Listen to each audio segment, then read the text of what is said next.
Indiana. Yeah, so when you asked me a moment ago where I'm from, I was sort of motivated myself. How to answer that.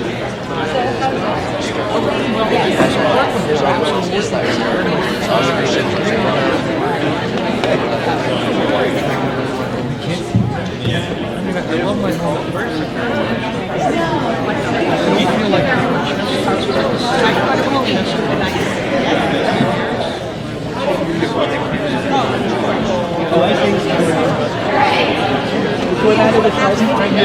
I wanted to do like I was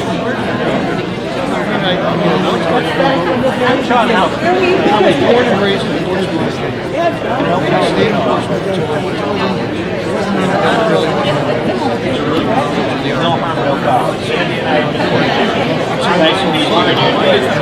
go back south because your family, my kids and dad, were children that talk and then my son, all these inherited Yankees.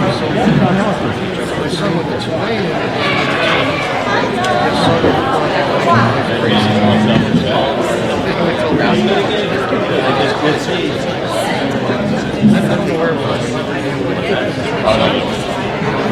From where? Oh, really? Indiana?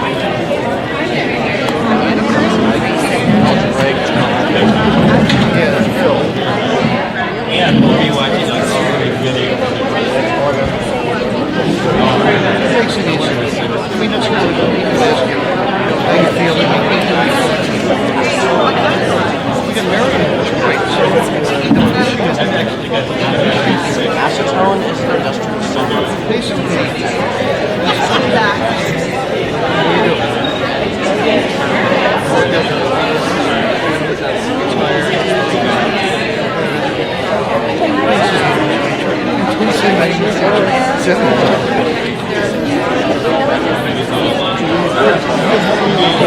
I'm still working on a job. I'm still trying to find a job. Are you really problem? This is a great place. Really, it's a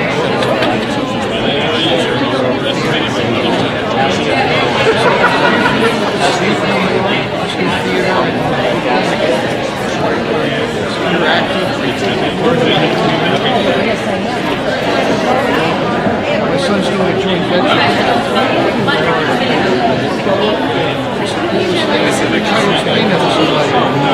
It's like Shakespeare trying to explain what he was.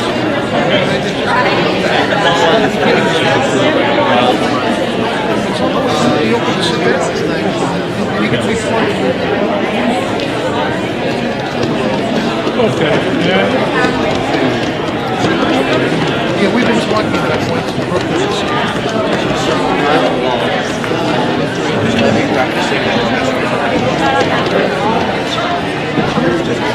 Yeah, we're looking at the site of Florida to build out a series of buildings and create a, instead of a famous down the building, spread out. Well, actually, that's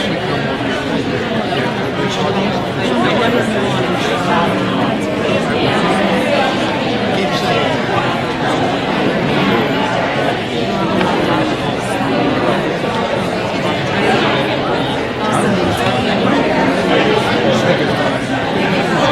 you're going to write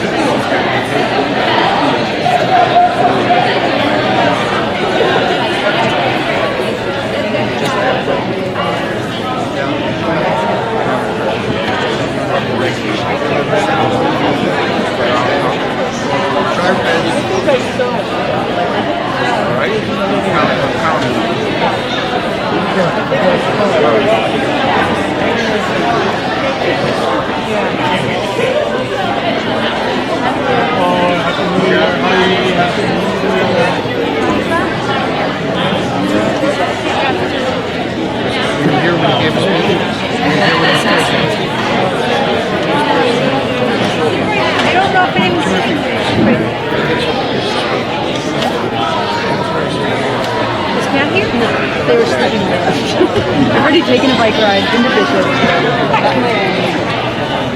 left. Set the standard. So somebody said start in the first row and go around the show. I bet you could have done it. I bet you could have got 90% of it. My New Year's resolution is that Thanks for camping.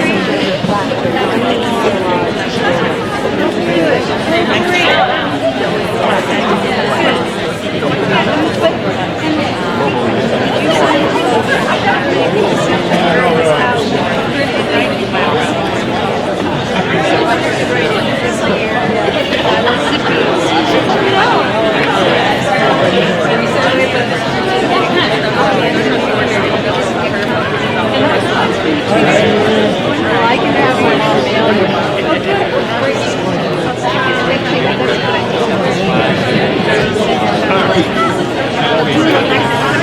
I can write it down later. Even if they are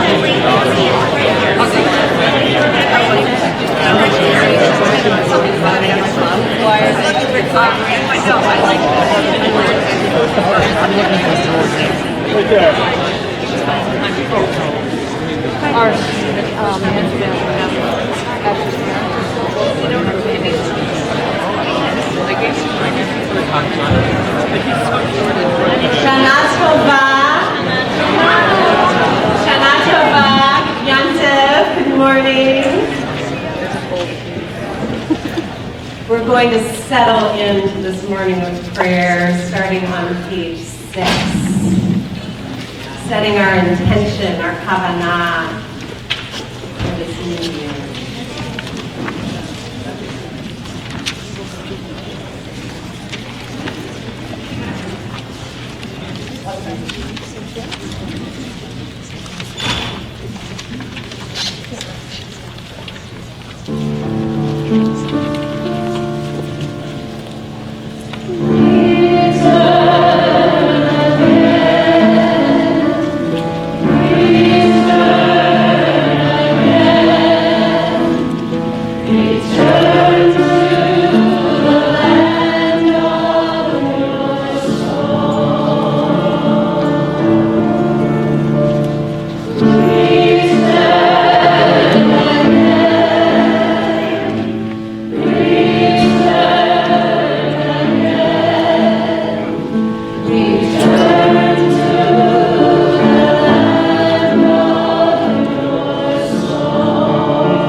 few notes as we begin. If you weren't with us last night, then this is your first time holding this new Machzor, which we just adopted in the Reform movement, just published, first time using it across the country. So it just takes some getting used to, and if you're feeling lost, just take a deep breath. Just remember you're here to pray, to listen, to enjoy. Soak it up. You'll figure out what page we're on the next time I announce a page. Don't panic. It'll be fun. And there's plenty of material in here, so it actually doesn't even matter where you are. You can look at something in the books and find something that will inspire you. I really mean that. But the way it works is, most of the time we're picking one or two things on any given two-page spread, and then we're just turning the page. So if we don't announce the page, we just turned it. If we're skipping pages, I certainly announce that. And if I get the sense you're feeling lost, I'll announce more, I promise. Our goal with the sense that there's so much new this year with this book was to create familiarity through the music. So hopefully you'll recognize most of the tunes we're doing today. Not everything will be new. You will notice that there are more opportunities for silence and individual prayer and study throughout this book that we're taking advantage of this morning. Another change, not a welcome change this new year, is that we don't have John DiMattola up here with us.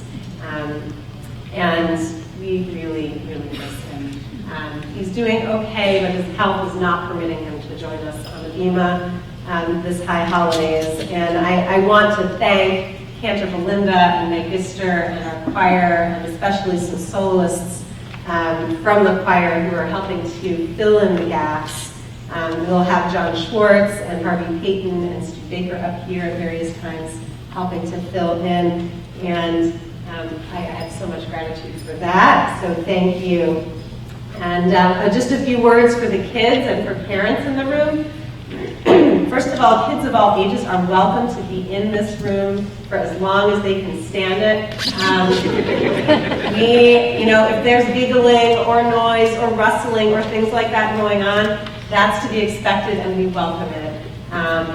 But if you get the sense as a parent that it's probably time for your child to leave, we leave that to your discretion, and you'll notice, I hope you'll read the signs on the outside of the Kibun wing or youth wing, just to see exactly where your child should go depending on his or her age. There are different designated spaces for different age groups.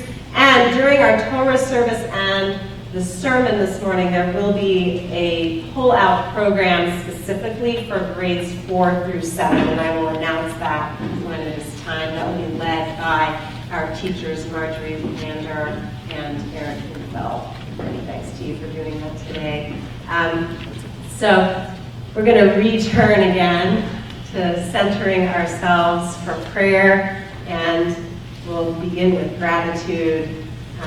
And we'll find a chant, Modeh Ani, a chant of thanksgiving on page 108. As we begin this chant, I invite you to just bring something to your mind, to your consciousness that you are grateful for this morning or this year or that you're looking forward to, just something that brings thankfulness to your heart. Page 108.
give thanks.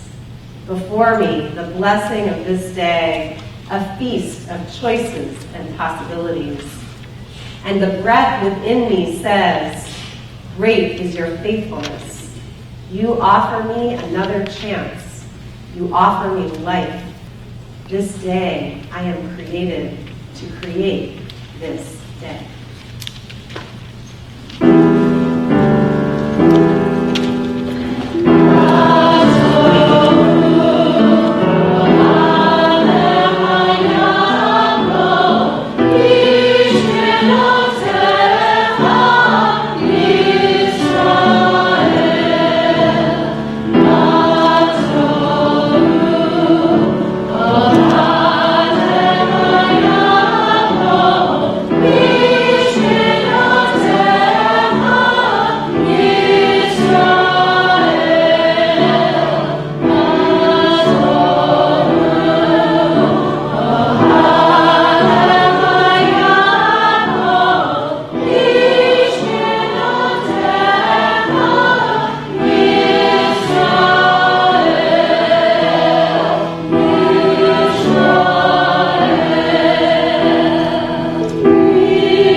On page 112, we have a blessing for words of Torah.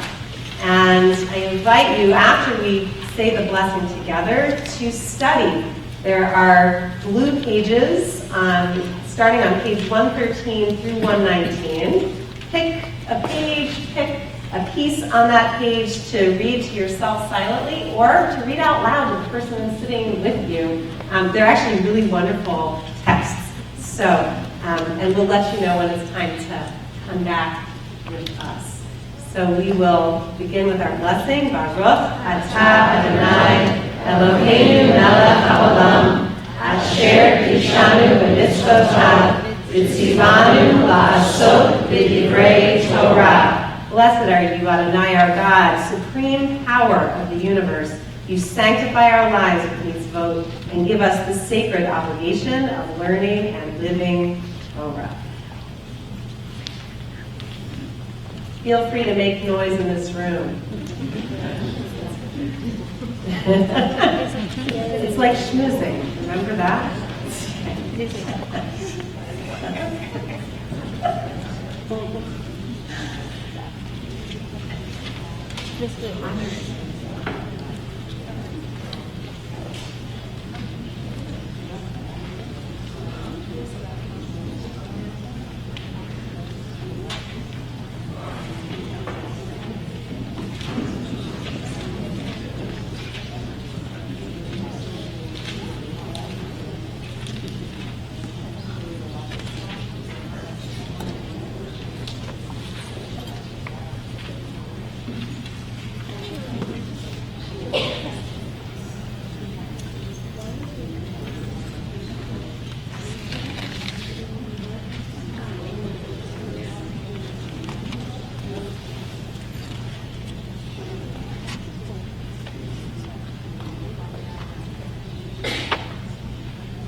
text that I studied up here with Belinda was about the order of Rosh Hashanah and Yom Kippur, and whether we need to begin with gratitude before we can experience regret and then restore what we have broken, and whether that's the correct order. I think that's an interesting text to think about as we turn to page 120 and think about our health and our bodies.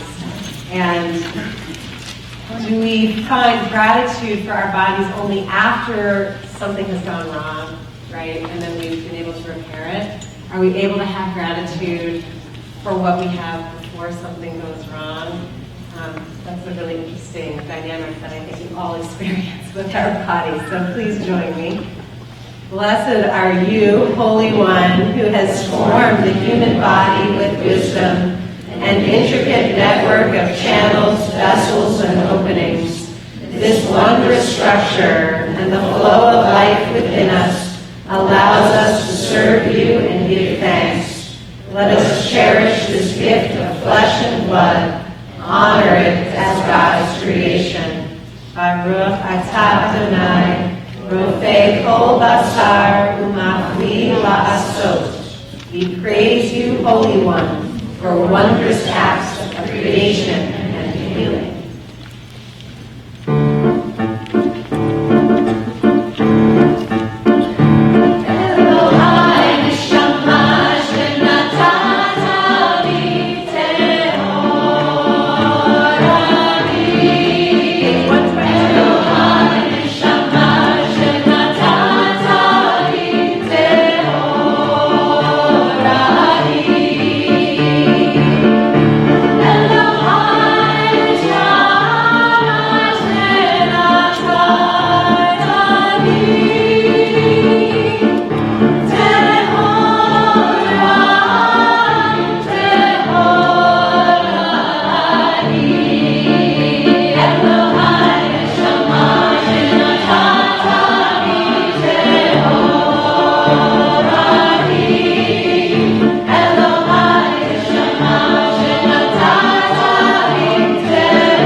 Above all is the soul within me, a spark of childhood innocence, curious, hopeful, loving, and good. Whatever I've done, wherever I've gone wrong, however I've been hurt, I know its light still shines. May I return and reconnect with the part of me that belongs to you, my divine core, eternal, incorruptible. Baruch atah Adonai, asher biyado nefesh kol chai, v'ruach kol basar ish. We give you praise, Adonai. All life is in your hand, and in your care, the soul of every human being. Baruch atah Adonai, Eloheinu melech haolam, asher natan l'sefirah. Baruch atah Adonai, Eloheinu melech haolam, rokeach ivrim. Baruch atah Adonai, Eloheinu melech haolam, matir asurim. Baruch atah Adonai, Eloheinu melech haolam, Zokeh Kefuvim. Baruch atah Adonai, Eloheinu melech haolam, rokach haaretz al hamayim. Baruch atah Adonai, Eloheinu melech haolam, she'ascha lipol zarki. Baruch atah Adonai, Eloheinu melech haolam, hanechim mitzadei baber. Baruch atah Adonai, Eloheinu melech haolam, malbish harurim.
Together on page 129. Blessed are the works of your hands, O Holy One. Blessed are hands that have touched life. Blessed are hands that have nurtured a child. Blessed are hands that have embraced with love and friendship. Blessed are hands that have planted new seeds. Blessed are hands that have harvested ripe fields. Blessed are hands that have cleaned, washed, mopped, and scrubbed. Blessed are hands that have held pain. Blessed are hands that have become knotty with age. Blessed are hands that are wrinkled and scarred from doing justice. Blessed are hands that hold the promise of the future. Blessed are the works of your hands, O Holy One. We sing with praise, page 135.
We have a big reason for a hallelujah right now because we are going to hear the shofar for the first time this morning, and my understanding is that Harvey Redak is with us to blow shofar, to give us a taste of shofar after an absence because of illness. It's really an amazing, wonderful, praiseworthy thing that he's here. So come on up, and we're going to rise And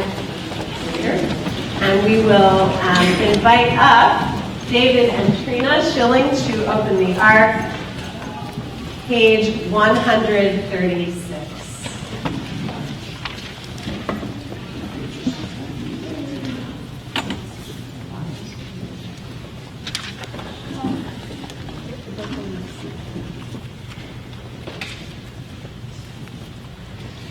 Please read responsibly with me on page 136. Blessed are we, blessed our gathering, as we open our hearts to the voice of the shofar.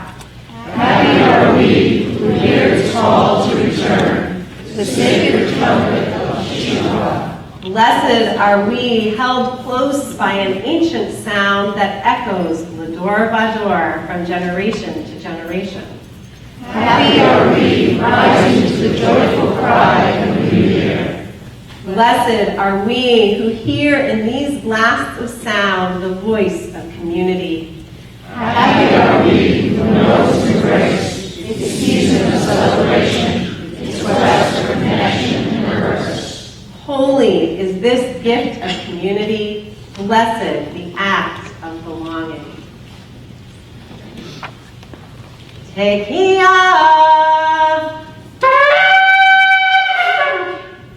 Shivarim Teruah,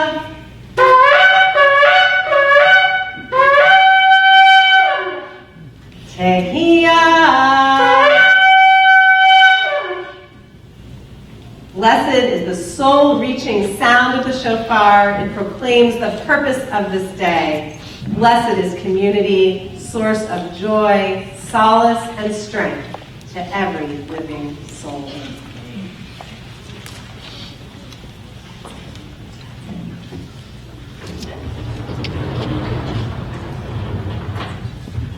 You can be seated.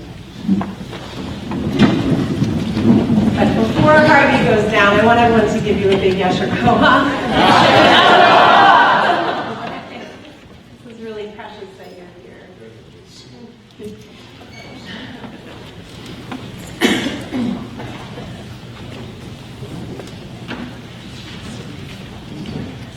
Page 138. Holy One, infinite your power, radiant your glory, unbounded your might, awe-inspiring your works. Amen. Ayoshe, al kisegam,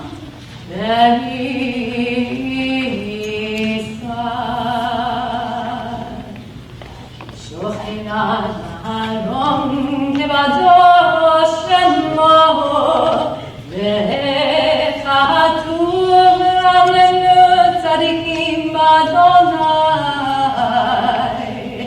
Vayisharim Avatehillah.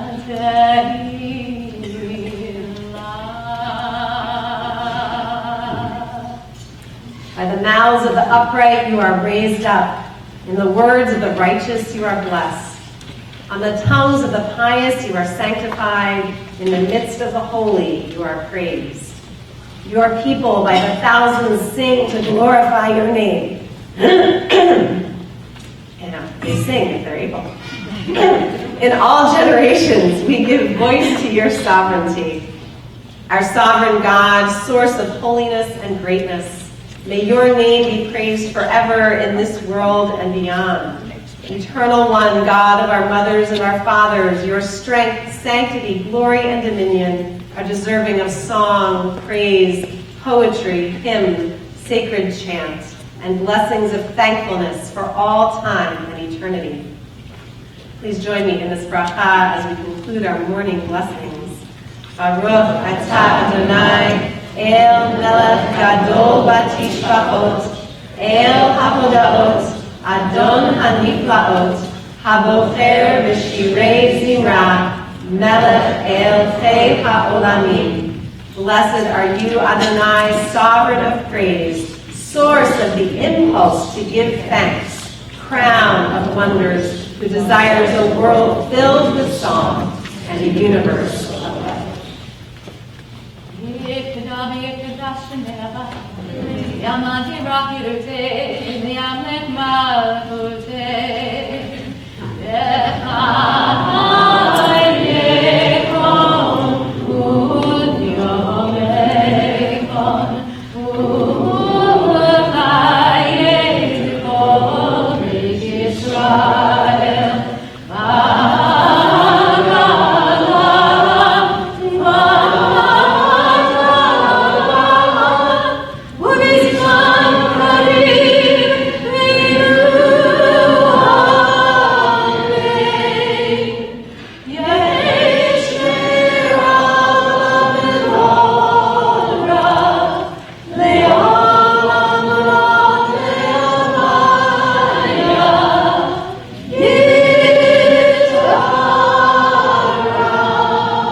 Source of blessings, our eternal God, your power fills the cosmos, shaping light, creating darkness, making peace, and fashioning all things. Infinite light is preserved in life's treasure house. Lights from the darkness, said God. It was so. Baruch atah Adonai, Yotzer HaMeorot. Our praise to you, Adonai, creator of the cosmic lights. On page 147. I am the blossom pressed in a book, found again after 200 years. I am the maker, the lover, and the keeper. When the young girl who starves sits down to a table, she will sit beside me. I am food on the prisoner's plate. I am water rushing to the wellhead, filling the pitcher until it spills. I am the patient gardener of the dry and weedy garden. I am the stone step, the latch, and the working hinge.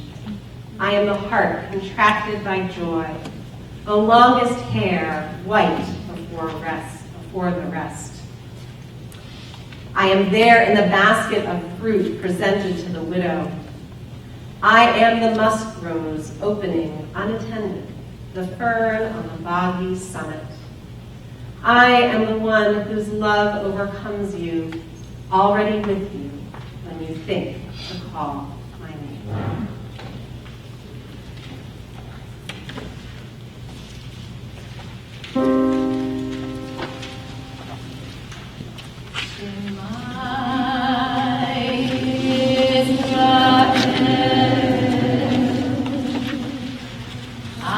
Adonai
At this point, you're invited to continue silently from pages 154 to page 158, where you'll find a traditional continuation of the Shema and some modern interpretations.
Page 165.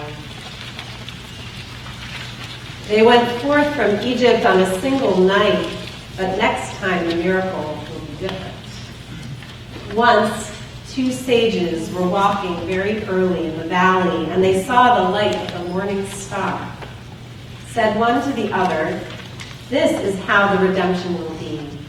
The dawn breaks with a single ray of light, and bit by bit the sky is illumined until morning comes and the darkness is gone.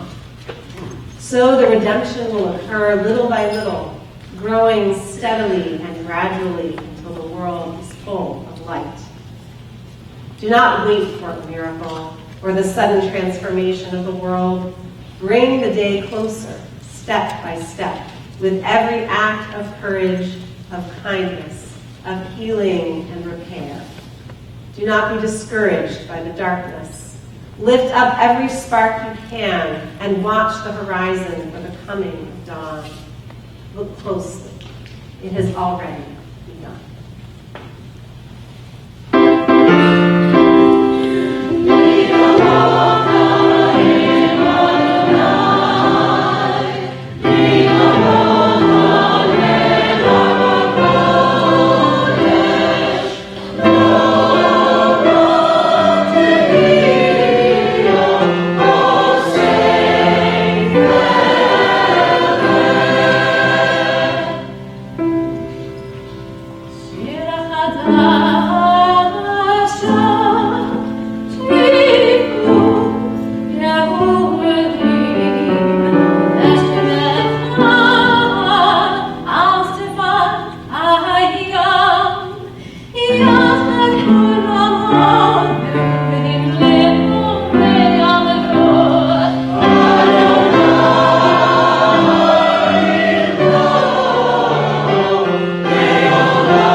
166.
Amen.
Prepare for Unatana Tokef with a piece by my teacher, Rabbi Margaret Moores Wenig, on page 172.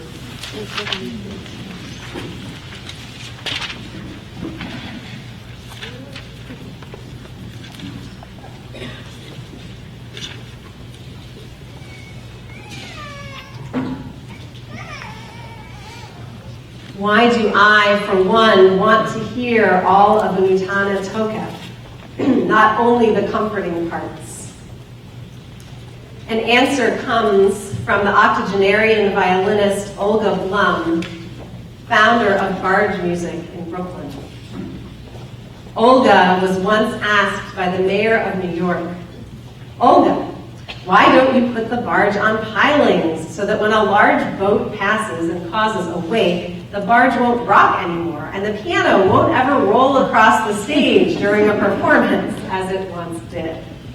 Olga replied, "I will never put the barge up on pilings because all beauty, all art is in some way a wrestling with impermanence and death.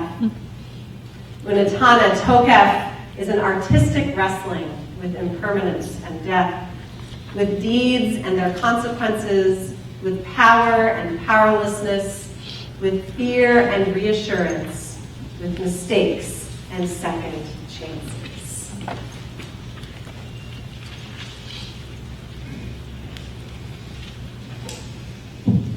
Page 174. And so let these words of sanctity ascend to you, for you are our God and sovereign.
Let us proclaim the power of this day, a day whose holiness awakens deepest awe and inspires highest praise for your dominion.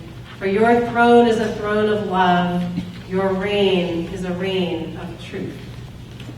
Together, in truth, you are judge and plaintiff, counselor and witness. You inscribe and seal, you record and recount.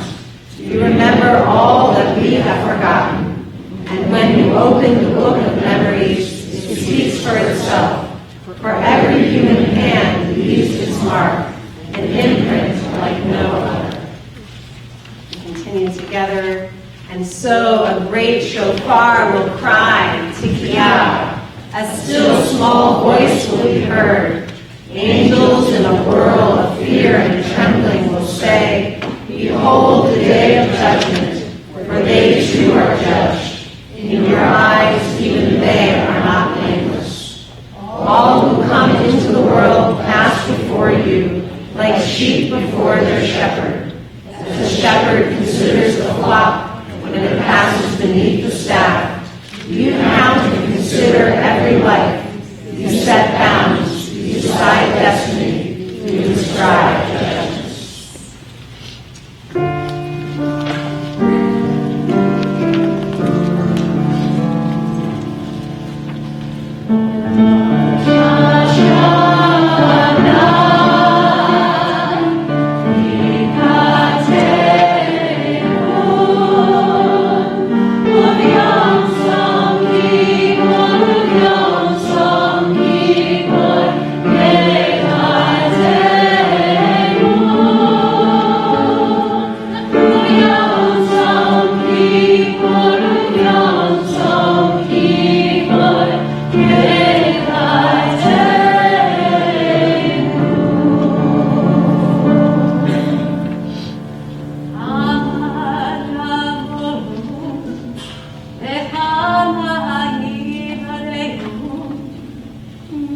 Rosh Hashanah, we plunge like swimmers into a sea of words.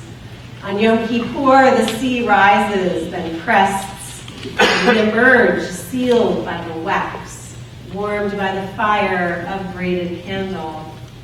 The new year is like a trailhead opening wide before us, the day of fasting, narrow, breathless, so quick to close. We contemplate a new year, and this we know together. Some of us will live, and some of us will die. Some will die young, and some very old. Some by water, and some by fire. Some by sword, and some by peace. Some by hunger, and some by thirst. Some by plague, and some by earthquake. Some by stoning, and some by strangling. Some of us will feel at ease. Some will be restless. Some will have peace of mind. Some will have strife. Some will be tranquil. Some will be tormented. Some will be raised high. Some will be brought low. Some will have riches. Some will be impoverished. Even so, the way we act, the way we speak, the way we meet God's image in ourselves and in others, these things have great power to make our lives matter. Therefore, let us make whole the broken shards, green and thick the withering grass. Let the wind fill us with urgency for life. Let dreams give birth to justice and goodness. God of holiness, God of hope, let us glimpse your truth as we attach our hope to yours.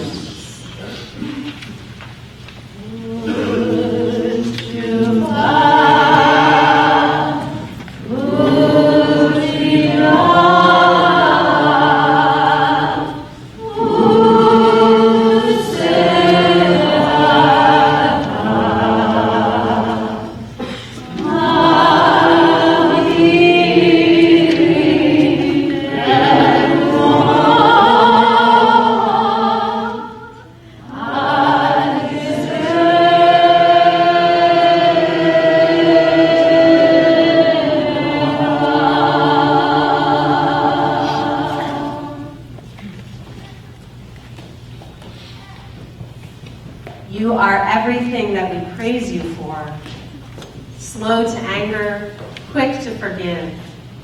You do not wish the death of sinners, but urge them to return from their ways and live.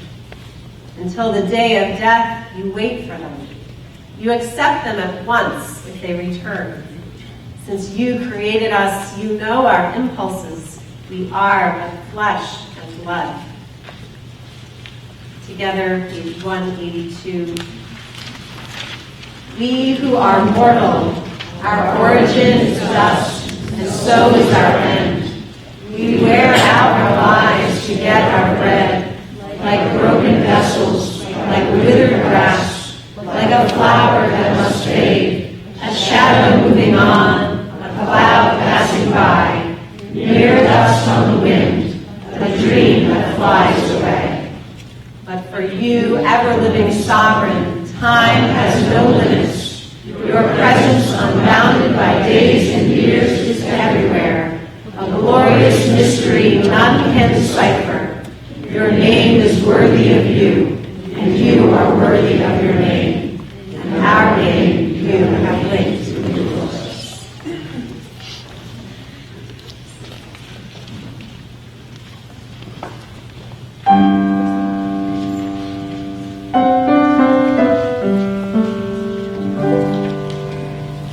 יקדש את שמך בעולם, כשם שמקדשים אותו בשמי מורון, כך כתוב על יד נביא אחד, וקרא זה את זה ואמר.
On page 192. You are holy, your name is awe, there is nothing divine beyond you. As the prophet Isaiah taught, the source of all might is exalted through justice, the God of holiness made holy through righteousness. Baruch atah Adonai, HaMelech HaKadosh. Blessed are you, Adonai, holy, sovereign. You may be seated. Page 194. You chose us with love to be messengers of mitzvot, and through us you made known your aspirations. Among all the many peoples, you gave us a pathway to holiness. Among all the great nations, you uplifted us and made yourself our sovereign. And so we seek you, serve you, and celebrate our nearness to your presence. Your great and sacred name has become our calling. In your love eternal, our God, you have given us this day of remembrance, a day for the shofar's joyful sound, a day of sacred assembly, a day to be mindful of our people's going out from Egypt. Together, page 196. Our God and God of the generations before us, may a memory of us ascend and come before you. May it be heard and seen by you, winning your favor and reaching your awareness. Together with the memory of our ancestors, the memory of your sacred city, Jerusalem, and the memory of your people, the family of Israel, may we be remembered for safety, well-being, and favor, for love and compassion, for life and for peace on this day of remembrance. Zochreinu Adonai Eloheinu bo l'tova, uvogdenu bo livracha, v'hoshienu bo l'chayim. Eternal our God, remember us, be mindful of us, and redeem us for a life of goodness and blessing. We will now skip to page 208, and you can continue silently from 208 to page 220, or using this time for your own personal prayers and meditations.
I mentioned last night that this new Machzor adds an extra little phrase to that song, to Oseh Shalom, so that we're not just asking for peace for us and for Israel, but for Kol Yoshvei Tevel, for all of the inhabitants of earth.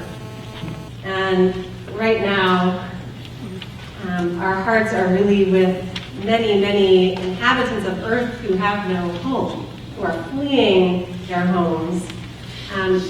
I did not realize that the refugee crisis our world is experiencing right now is the worst since World War II. In particular, 54% of all Syrians are either refugees who have left Syria or have been displaced from their homes. Almost, or over 200,000 people have already died in Syria. There is a flyer out on the table with the prayer books that I encourage you to take home that gives you steps, action steps that you can take to really make a difference. And I think from a Jewish perspective, it's pretty obvious why this is important to us from our own history of being refugees throughout our history, and of course, prior to World War II, and throughout the time of the Holocaust and after. So the steps outlined here are to go home today or tomorrow as soon as you can and call the White House and urge the president to include 100,000 Syrian refugees in addition to the 70,000 other refugees admitted last year when he issues his determination about refugees on September 30th. You can call our senators, your representative, to support increases in refugee funding and legislation that will improve the lives of refugees. And everyone should know about this amazing historic Jewish organization called HIAS, the Hebrew Immigrant Aid Society, which is still around, which helped many of our grandparents and great-grandparents resettle in this country, whether on the Lower East Side or many other places. And HIAS has an online petition to the president to commit to resettling 100,000 of the most vulnerable Syrian refugees in our country. So I hope that, and then there are ways to give as well to different organizations, including HIAS. So please take this with you, make this your Rosh Hashanah mitzvah, in addition to helping out with our hunger drive and bringing bags full of food back on Yom Kippur.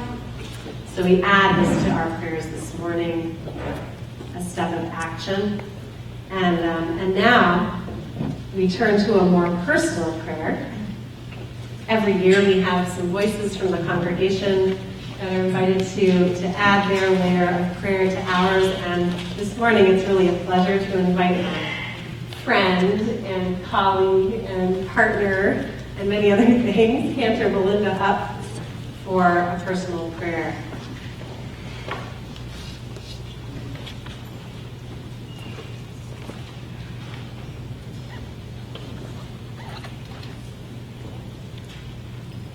Prayer takes many forms, and I can say that I've been exploring many of them since I'm about, I don't know, big. I'm not that big now anyway, so it's all relative. So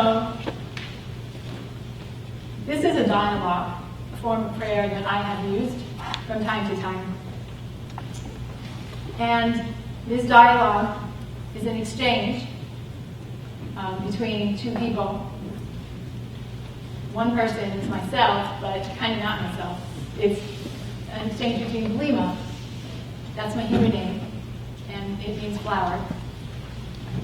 And Blima is in dialogue with Ayin. And this is an entity that resides in a particular aspect of space and time.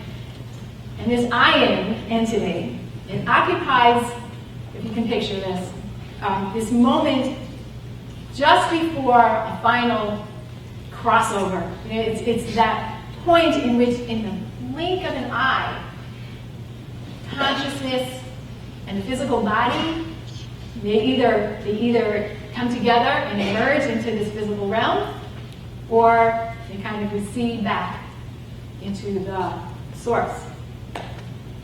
Now, in mystical Kabbalah, we encounter the concept of Ein Sof, the unknowable one. So for me, since this unknowable one is unknowable, it stands to reason that conversation, which is the exchange of meaning, right, between one another, kind of tough to happen directly. It's unknowable. How do you have a conversation with something unknowable?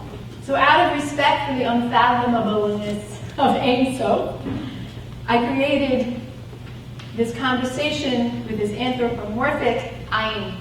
This entity speaks in a human voice, yet sort of blinks in and out of consciousness, like a star in the universe at the highest frequency of awareness before disappearing into this Ein Sof, this nothingness. And Ayin is the 16th letter of the Hebrew alphabet, and it means I, E-Y-E. It's a very personal prayer for me, and it's an honor to share it with you today. I'm also grateful that Rabbi G has agreed to take part and will be speaking the words of Ayin. And I also want to dedicate this prayer to my mom, to Brenda, who never got to meet my son, who you will hear about in a moment.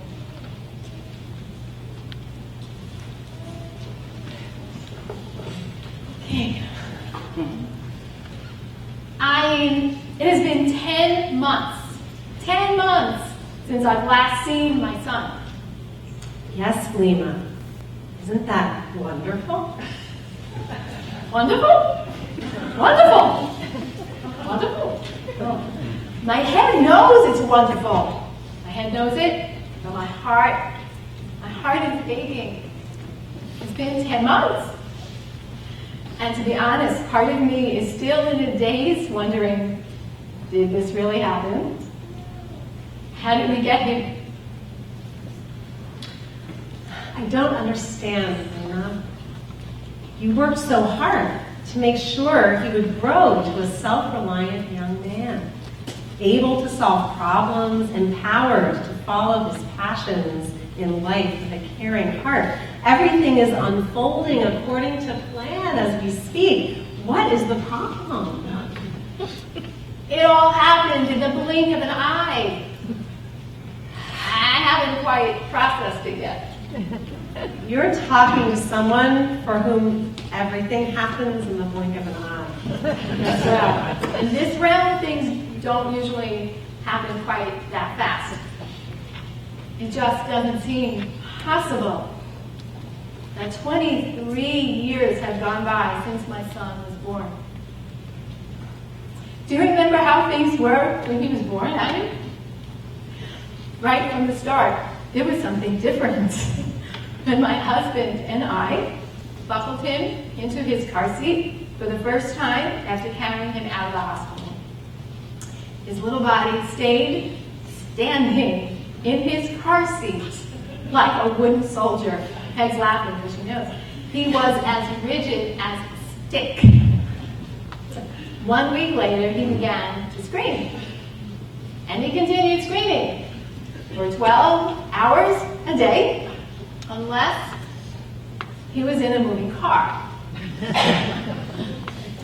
Oh, how Steve and I hated red lights.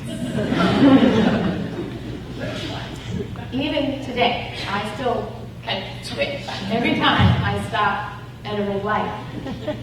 Now, this was not just 3 months of colic.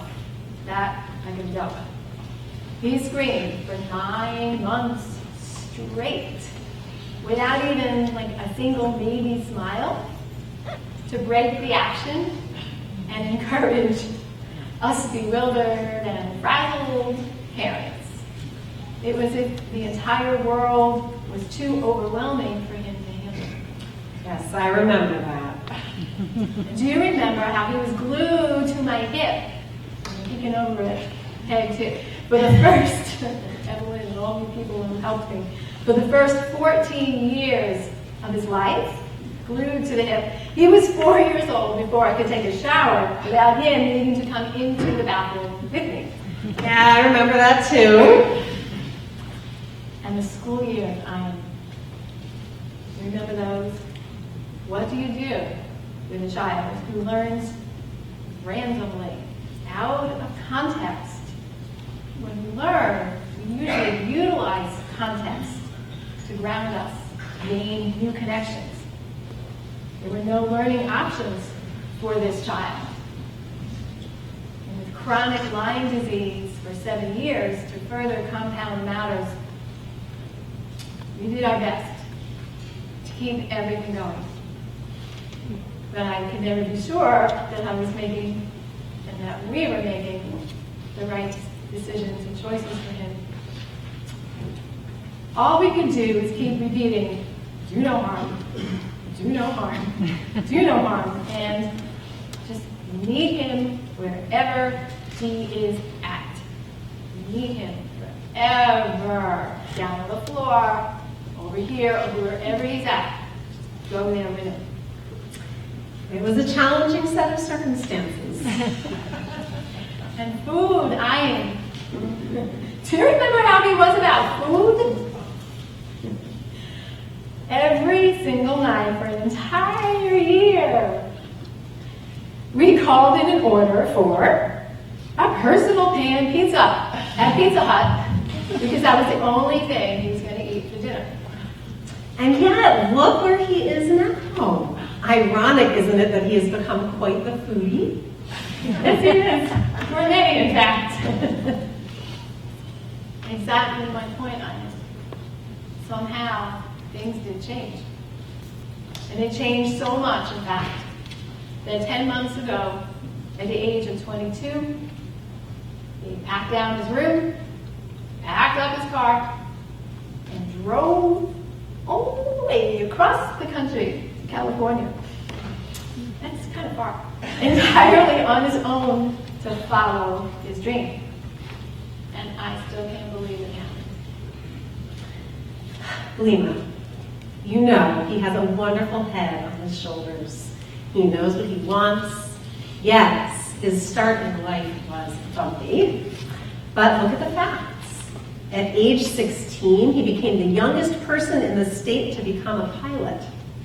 He has earned his commercial flight license, his aviation mechanics license, a dispatch license, and flight instructor license. He's living on his own, has the respect and camaraderie of friends and coworkers, both in the air and on the ground, and is considering the many more exciting options he has in front of him. He's having a grand adventure, doing exactly what he wants to do, and he is doing it well. Yes, all of what you say is true. Everything that we worked so hard for is coming to fruition. I will never forget the moment when he called me to come to the airport because he was just about to do his first solo flight. I raced over, wherever he's at, up there, down here, come out. The tears started down my face after he taxied and he took off. I stood looking up in awe as he circled around the sky, and I listened to his communication with the air traffic control through the headphones I was given to wear, amazed at the confidence he displayed in his delivery. Where was the little boy who didn't like to talk to me? I held my breath when he received clearance to begin his descent towards the runway.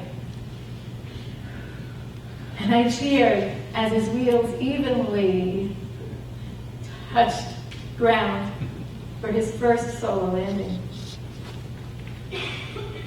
And now I miss my baby, especially after everything we have been through together.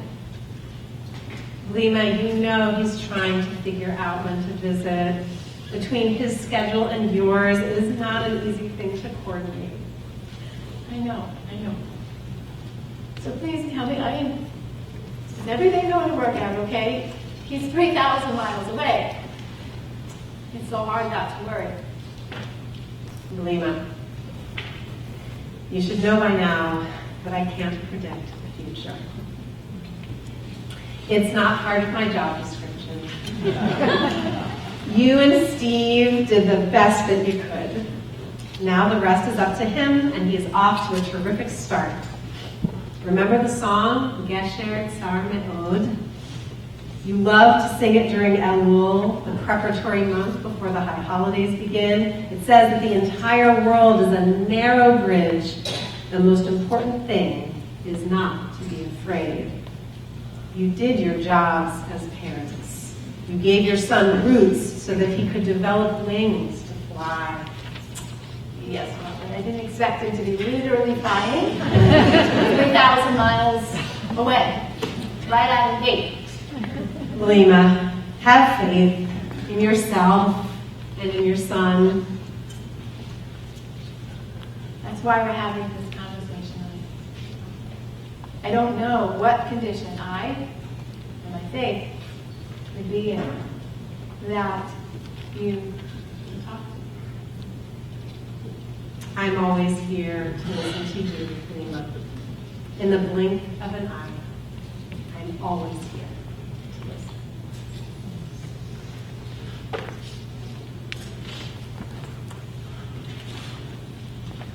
I also just want to thank, there's so many members of this congregation who have helped us on this journey. Too many names to name. But just know that you guys have been my rock and my strength. You have my heart and my gratitude for everything you have done for myself and my family. And I thank you. I think we all need to say Amen.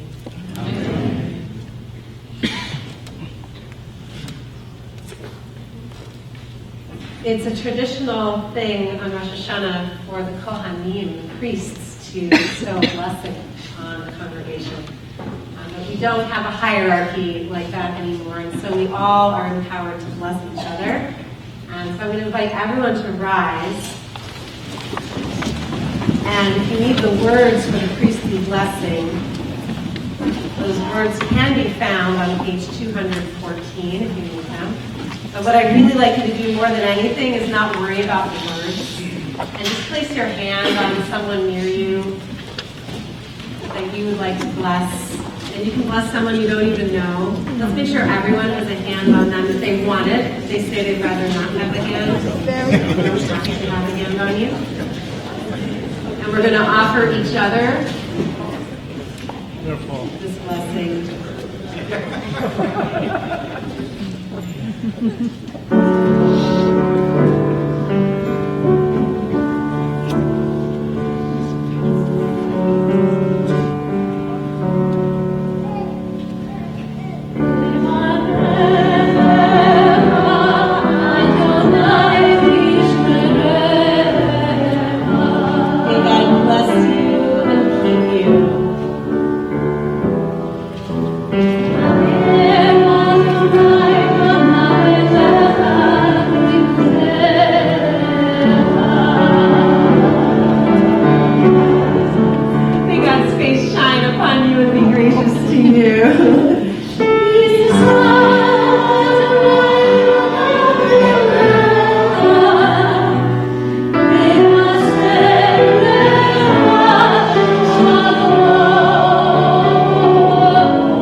As we move now to the Torah service, I get to send our 4th through 7th graders out with Maura Marjorie and Maura Eric, and we're going to remain standing as we open the ark.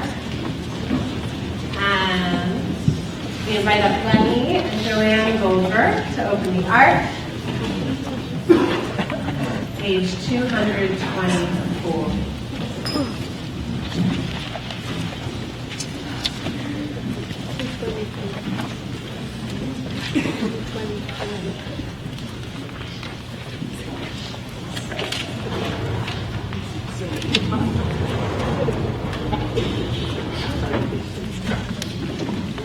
Avinu Malkeinu, we stand in awe, we draw close in love. Avinu Malkeinu, the power that passes through us and pervades all things. Avinu Malkeinu, the divine that is present within and among us. Please join me in Hebrew or English or both. Avinu Malkeinu, Shema Kolenu, we speak this sacred truth aloud. Avinu Malkeinu, Chatanu Lefanecha, we stand as one, accountable for our sins.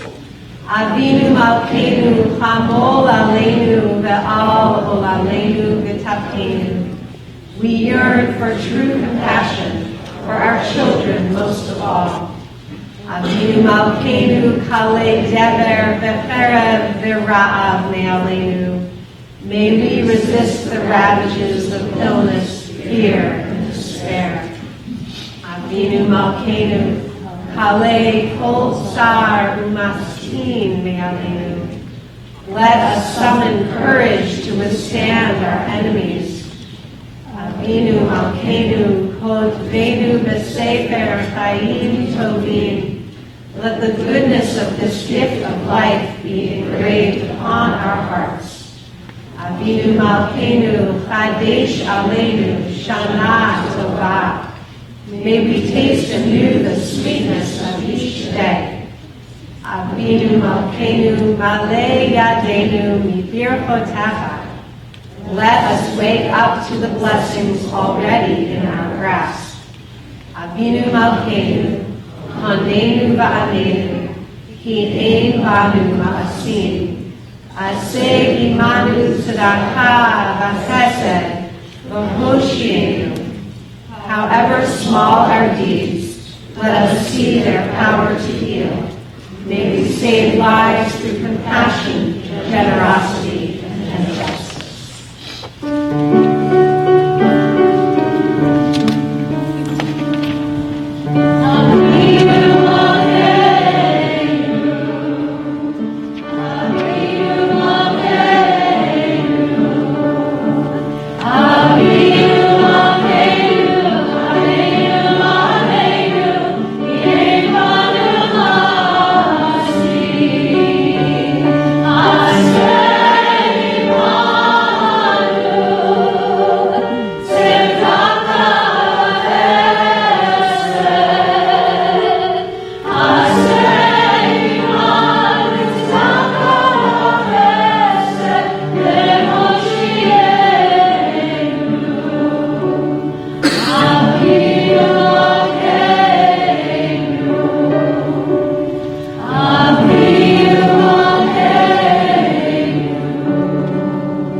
Page 226. We are the people of the book.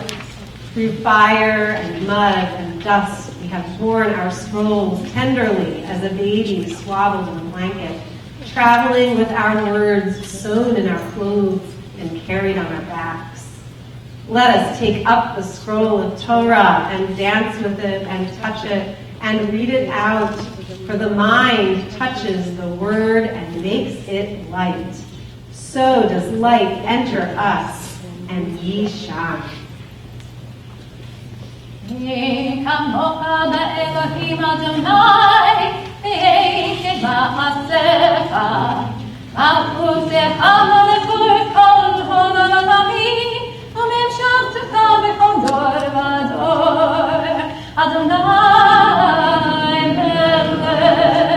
Adonai melech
Adonai, God, compassionate, gracious, endlessly patient, loving, and true, showing mercy to the 1000th generation, forgiving evil, defiance, and wrongdoing, granting pardon. Shema Yisrael, Adonai Eloheinu,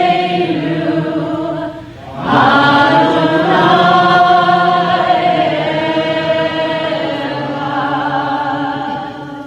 Echad Eloheinu,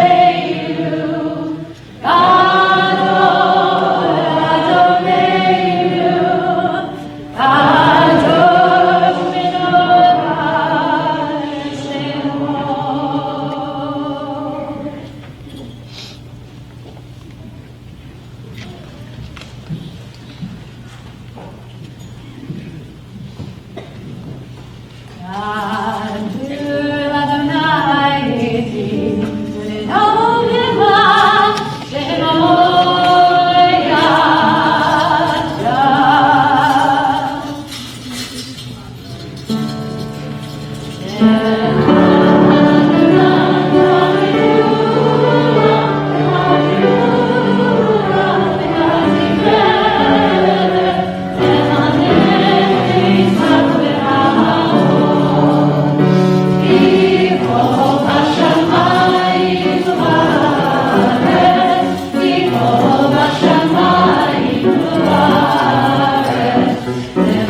This morning, we read from the first part of Parashat Vayera, and it's so wonderful that the new Machzor actually has it in the book. So, you can turn to page 238 to follow the reading. And we have a special moment here to celebrate for our first Aliyah. So before I actually call George Amaranth up for his bracha, I'm going to just ask him to come forward. And along with Sandy Simon, who has some words to say about George's contributions to this community, why he's honored him today. Shana Tova. George.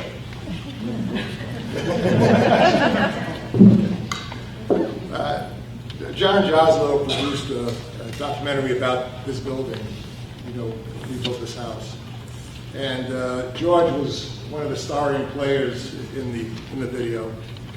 But it didn't say how George literally built this house with his hands and with his heart. From conception 20 years ago to the day the building was built, George was on the job every day, every minute. He was here for a good 2 years while the building was going up. He helped source materials, these boards that created the sanctuary George found in Bridgeport in an old factory. And for this, we want to say thank you, George, to the congregation. We also have to thank George's wife, Donna Moran. Donna was murdered on a Thursday night coming from a board meeting in a car accident, killed by a drunken driver. And she was president of our congregation during that period. And together, this transpired. So, George, on behalf of the congregation.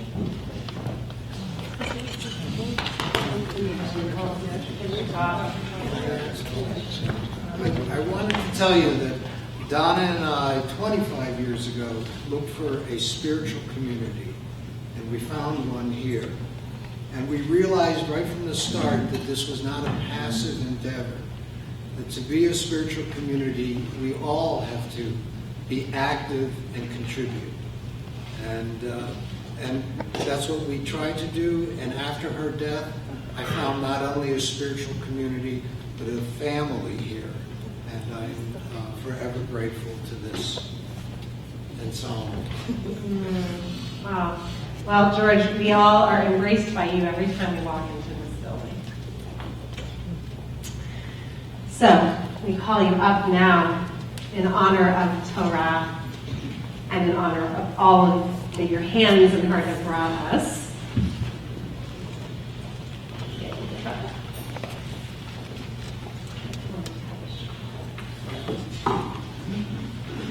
Ya'amud Yosef ben Shmuel v'Leah la'aliyah harishona. Baruch Hu et Adonai HaBaruch. Baruch Adonai HaBaruch le'olam va'ed. Baruch Adonai HaBaruch le'olam va'ed. Baruch atah Adonai Eloheinu melech olam asher b'char banu mikol ha'amid v'natan lanu et Torah. Baruch atah Adonai notei haTorah. Amen.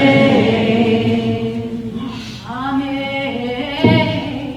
Va'Adonai achal et tzarach asher amar vayas Adonai l'sarach asher diber v'atahar v'ateleh tzarach le'Abraham ve'lizkunav l'moed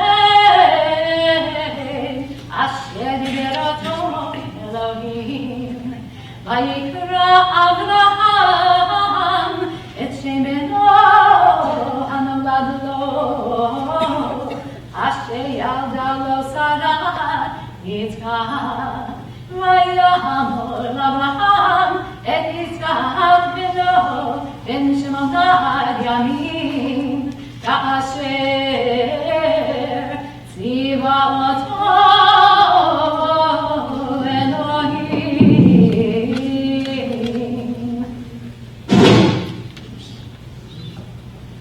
Baruch atah Adonai Eloheinu melech haolam, asher natan lanu Torah emet v'chayei olam natan, b'sachenu Baruch atah Adonai noten haTorah. Amen. Don't go anywhere yet. I have a blessing for you.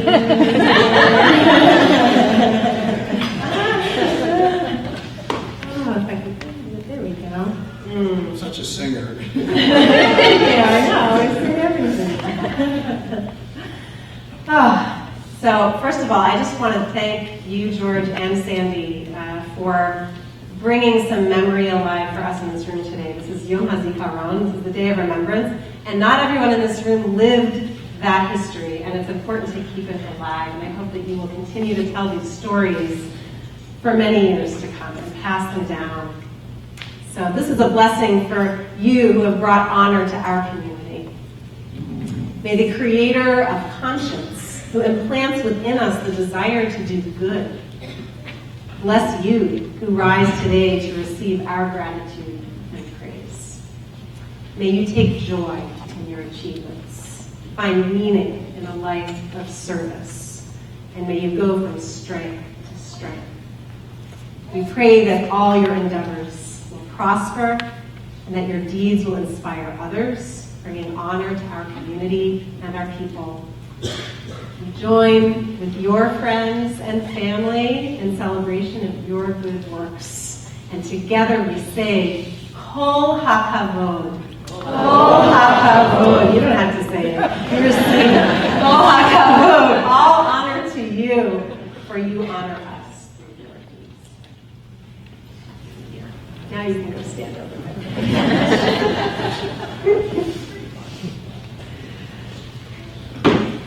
Our second aliyah goes to Norman Hannenbaum. Ya'amod Nachum ben Yisrael la'aliyah hashemit.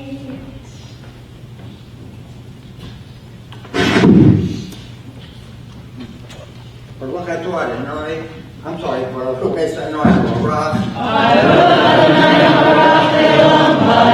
Baruch Elam Boeh Baruch atah Adonai Eloheinu melech haolam asher b'chadonu mikol ha'amim v'nosanonu es toraso Baruch atah Adonai nosein haTorah. Amen. Amen. V'Avraham ben 100 shana v'hamalek lo Yitzchak beno. ותאמר שרה תכון, עשה לי אלוהים כל השומע יצחק לי. ותאמר נלך לאברהם, איני כבני שרה, קהילתי בהם בזקונה.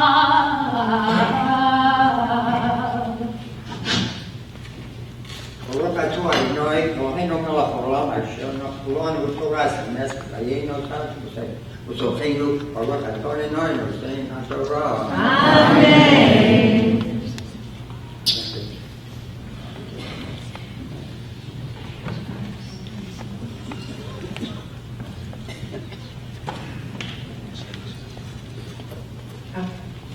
So for our next aliyah, I wanted to call up all of the past presidents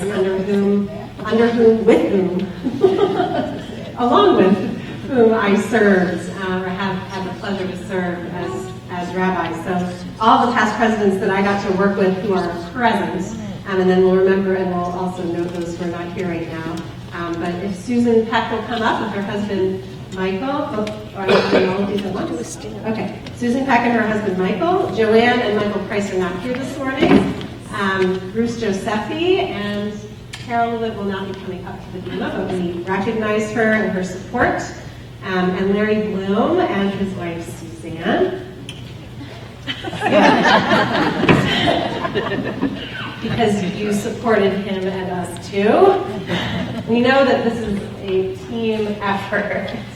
Ya'amad Beryl Reuven ben David, Esther Bat, Avram Moshe ben Meir ben Nachum.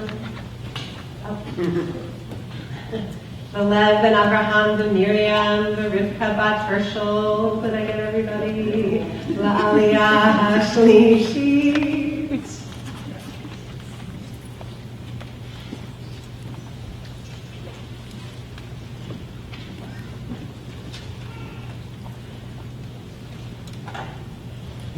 Baruch Hu et Adonai HaTorah. Baruch Adonai HaBarak Le'olam Va'ed. Baruch Adonai HaBarak Le'olam Va'ed. Baruch atah Adonai Eloheinu melech haolam, asher bachar banu mikol ha'amim, ve'natan lanu et torato. Baruch atah Adonai noten haTorah. Amen. Amen. Vayigdal hayeled v'yigamal, vayas Abraham, v'yishte gadol b'yom yigamel et Yitzchak, v'teides Sarah, et benatah hamitzrit, asher yalda le'Abraham Yitzchak, v'tomer le'Abraham garesh, ha'ama hazot li'enfina, ki lo yirash ben ha'ama hazot im b'ni im Yitzchak.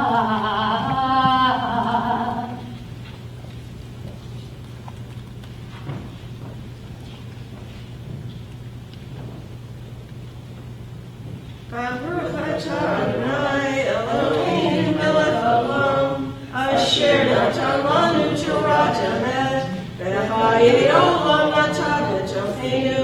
Baruch atah Adonai noten haTorah.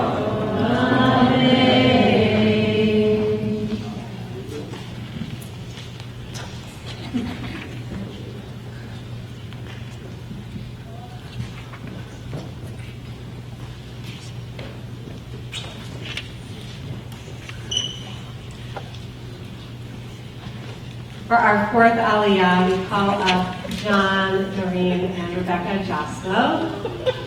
Ya'amdu Yaakov ben Dov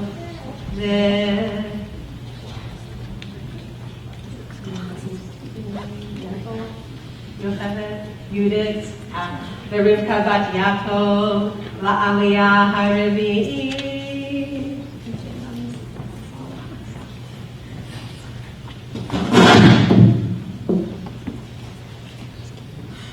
Baruch Hu et Adonai HaTorah. Baruch Adonai HaBarak Le'olam Va'ed. Baruch Adonai HaBarak Le'olam Va'ed. Baruch atah Adonai Eloheinu melech haolam, asher bachar banu mikol ha'amim, v'natan lanu et torato. Baruch atah Adonai noten haTorah. Amen. Amen. Vayera adavar me'od b'nai Abraham al hodot b'no vayomer Elohim el Abraham al yirah b'yanecha al hamna'al yal matzecha kol asher tomar elecha Sarah shema b'kola ki b'yizchak yikad elecha Sarah וגם את בן העמלק וישימנו כי זרעהו.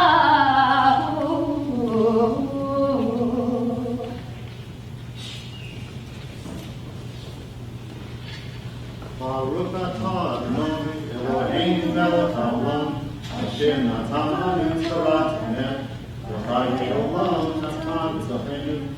Baruch atah Adonai noten haTorah.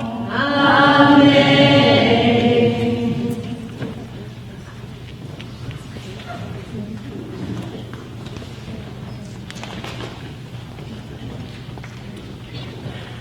For For our Sept Aliyah, it's my pleasure to call up some members of my family who are here. My husband, Jim Talbot, my parents, Erwin and Joyce Goldenberg, Rabbi Erwin and Joyce Goldenberg, and my sister, Dahlia Goldenberg. Ya'amdu Yaakov ben Abraham v'Sarah, ve'harav Yitzchak ben Tuvia ve'Esya, ve'Yenzol bat Abraham ve'Ruth ve'Dalia bat harav Yitzchak ve'Yenzol la'aliyah ha'chamishi.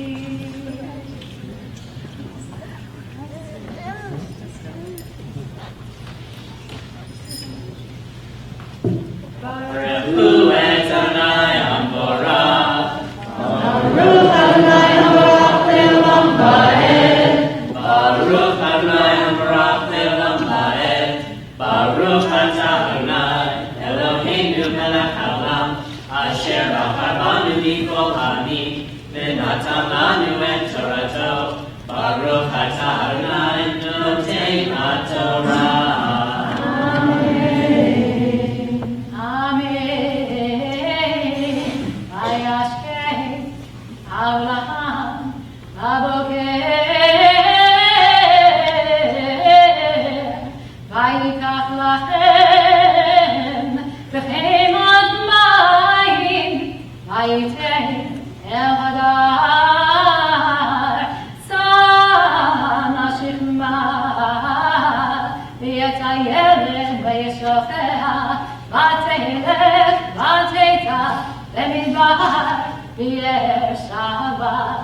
ויכלו המים מן החמר, ותשלש את הילד תחת אחד השיאים. ותלך ותשב לה מנגד הרחקים תחבי קשת, כי אמרה על אריה בנות הילד, ותשב מנגד ותישא את קולה בדרך.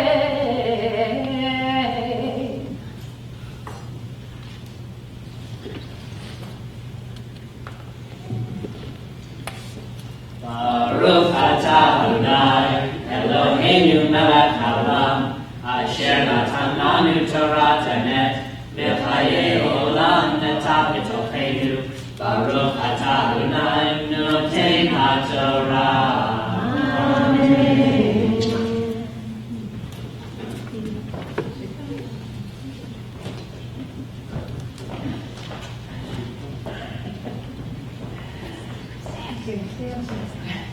For our last Aliyah this morning, we call up my current president, Stephen Davis, and Chloe Davis. Ya'amdu Simcha ben Yaakov v'Sarah v'Sora bat Yitzchak ben Miriam la'aliyah ha'shishi.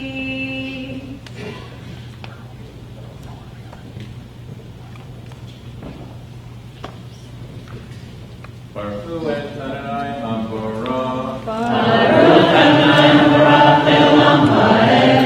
Baruch Adonai Amborah le'olam va'ed. Baruch atah Adonai Eloheinu melech haolam, asher bachar banu mikol ha'amim, v'natan lanu et Torato.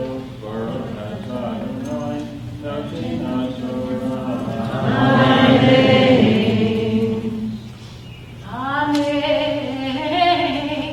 Vayishma Elohim et kol hana'ar,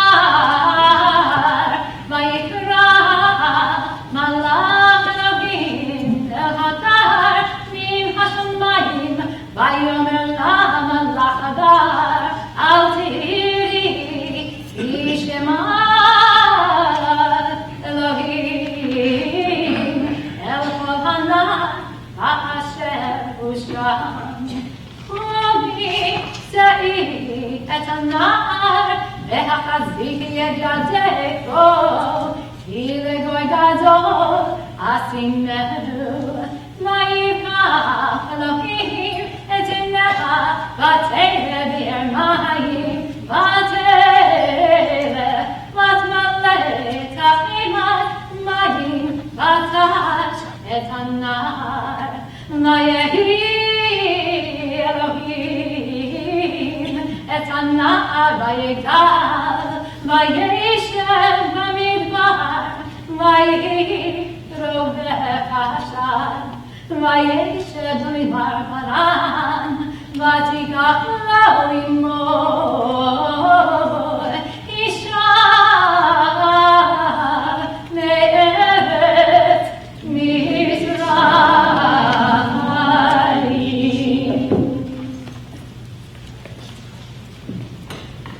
Baruch atah Adonai Eloheinu melech haolam asher natan lanu Torah emet v'chayei olam natan b'tocheinu Baruch atah Adonai Natin HaTorah.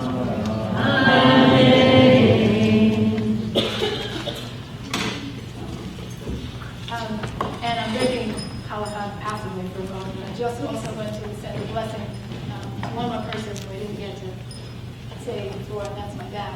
Because he's still alive and very much a part of our family. Without him, also, many things in my life wouldn't be possible in the time I was born until now. So Dad, if you're watching, I told you what to do. Sending many blessings to you. And this Torah portion is about fathers and children, so there you go. We offer a prayer for healing now, and I invite you to say out loud or inwardly into this space anyone that you are thinking of who is in need of healing of body, mind, or spirit. The names can overlap, just say them out.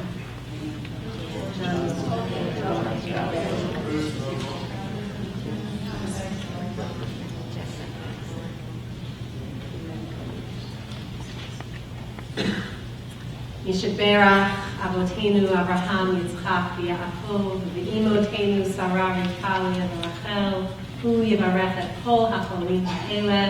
May the one who blessed all of our ancestors, Abraham, Isaac, and Jacob, Sarah, Rebecca, Rachel, and Leah, bless all of these whom we've named and others whose names we hold in our hearts. May God send their doctors and nurses and other caregivers extra measures of wisdom and skill, and send to all who care for them and love them extra measures of hope and strength, and send to them all a refuah shlema, whether we consider that to be a complete healing or a cessation of pain. And let us say, Amen.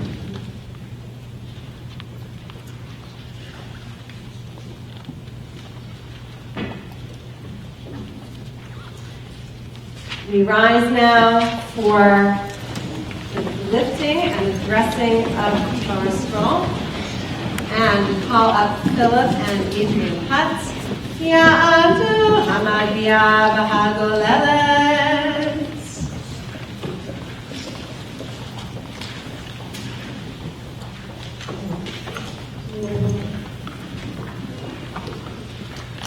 Ezot HaTorah asher sam Moshe l'nei Yisrael al pi Adonai b'yad Moshe.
today is full of stories of parents and children. And we continue with yet another in our Haftarah, the story of Hannah. And you can find it in your Machzor, in your prayer book, on page 250. The blessing before the Haftarah is on page 247. And it's such a pleasure to call up Jeanette Ikovix and her son Ethan Thorpe. Jeanette will be reading the story today, and we'll give the blessing to them. Baruch atah Adonai Eloheinu melech haolam asher bachar b'nbi'im tovim v'ratzah b'divreihem han'emarim be'emet. Baruch atah Adonai haboher b'torah ובמשה עבדו, ובישראל עמו, ובנביאי האמת והצדק. Through the eternal, my heart knows joy, from the book of Samuel. And there was a man from Ramatayim Tzofim, from the hills of Ephraim, whose name was Elkanah, God creates, son of Yeroham, son of Elihu, son of Tohu, son of Tsuf, an Ephraimite. And he had two wives, one named Hannah and the other named Peninnah, Grace and Pearl. Peninnah had children, and Hannah had no children. And this man would go up from his town every year to worship at Shiloh and make offerings to the Eternal of heaven's hosts. And there Eli's two sons, Hophni and Pinchas, were priests of the Eternal.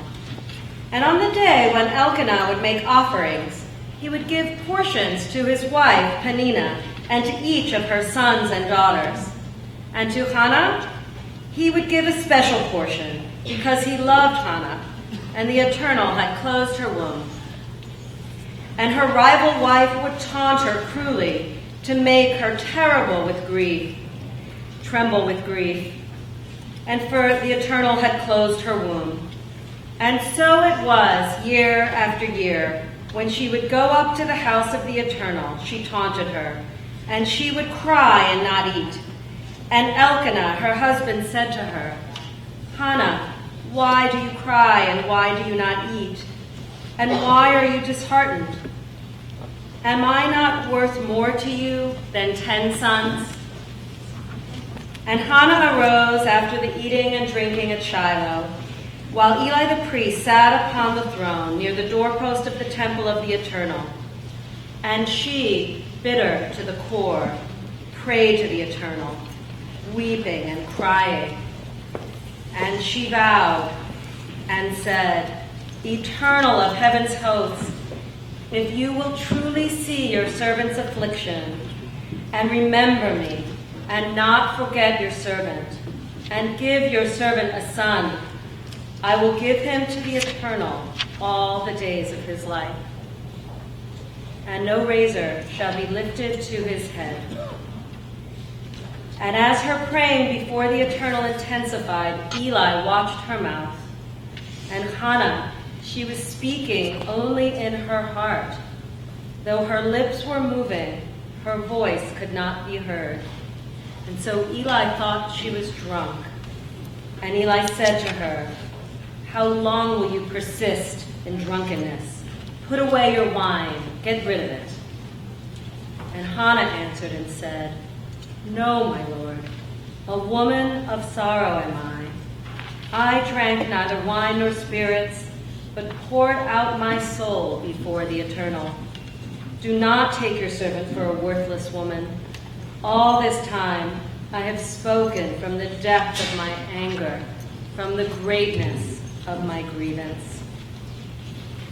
Then Eli answered and said, Go in peace, and may God of Israel grant the request you have made.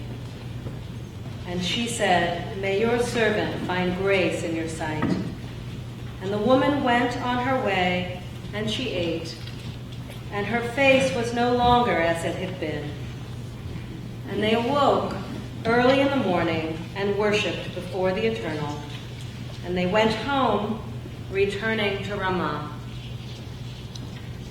And Elkanah knew Hannah, his wife, and the Eternal remembered her.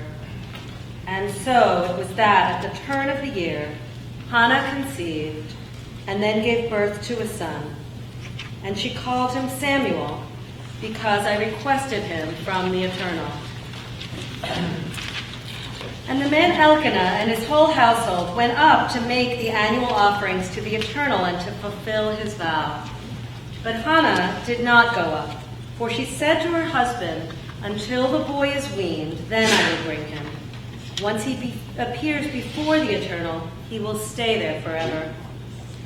Elkanah, her husband, said to her, "Do what you think is best. Wait until you have weaned him. Surely the Eternal will fulfill what your mouth has uttered." So the woman stayed and nursed her son until she weaned him. When she had weaned him, she took him up with her, with a 3-year-old bull, 1 ephah of flour, and a skin of wine, and brought him to the house of the Eternal, to Shiloh. And the boy was young.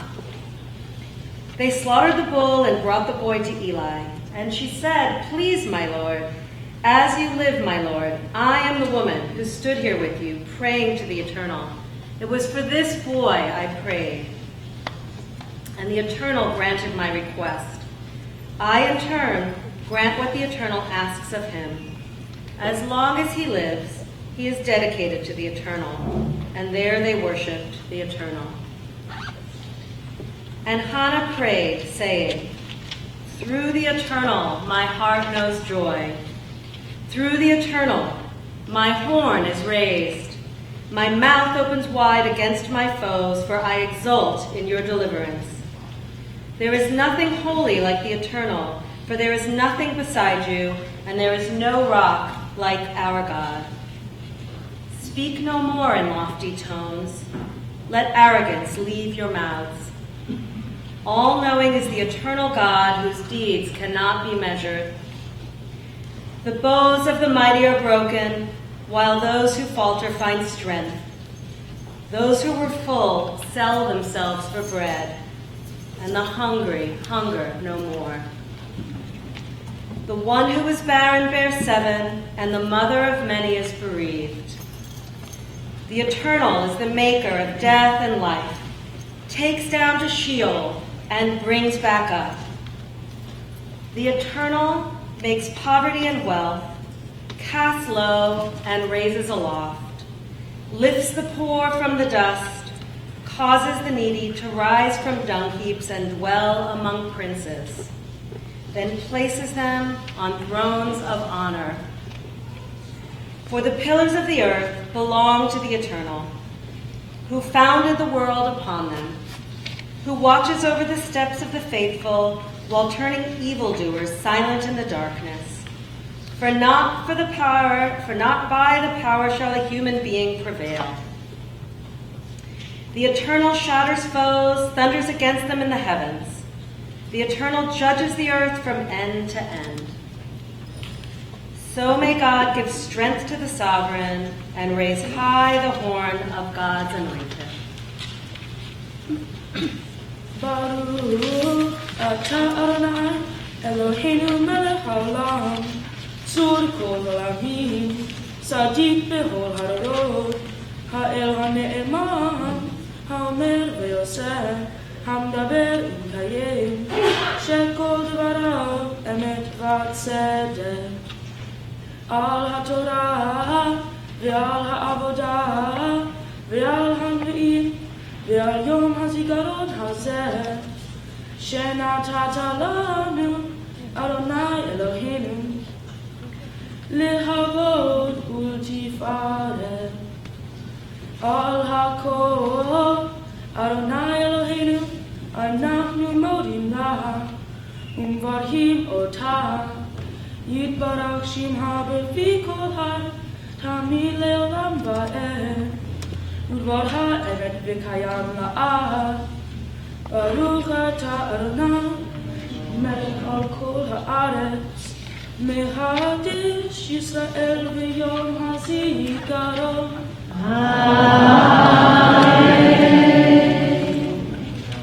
Yasher Koach.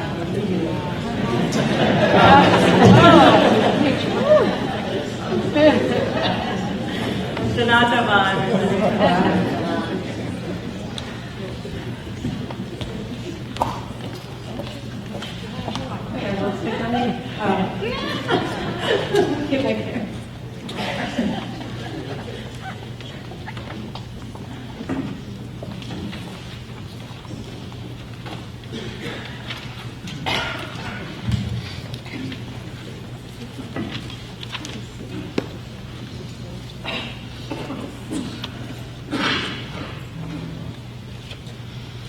This summer, as we've been reading the book of Deuteronomy, I've been identifying with Moses as he gives his last speech to the Israelites before they cross the Jordan River into the Promised Land, leaving him behind.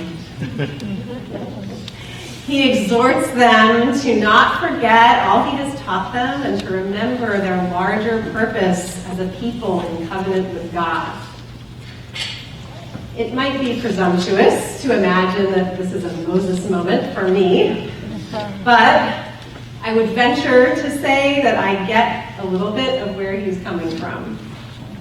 As we enter this last year for us together as rabbi and congregation, I too have an urge to exhort you to not forget all we have learned together and to remember what your larger purpose is. This is finally my chance to do what Jim and I always joke about in the kitchen. Do this, or I'm not going to.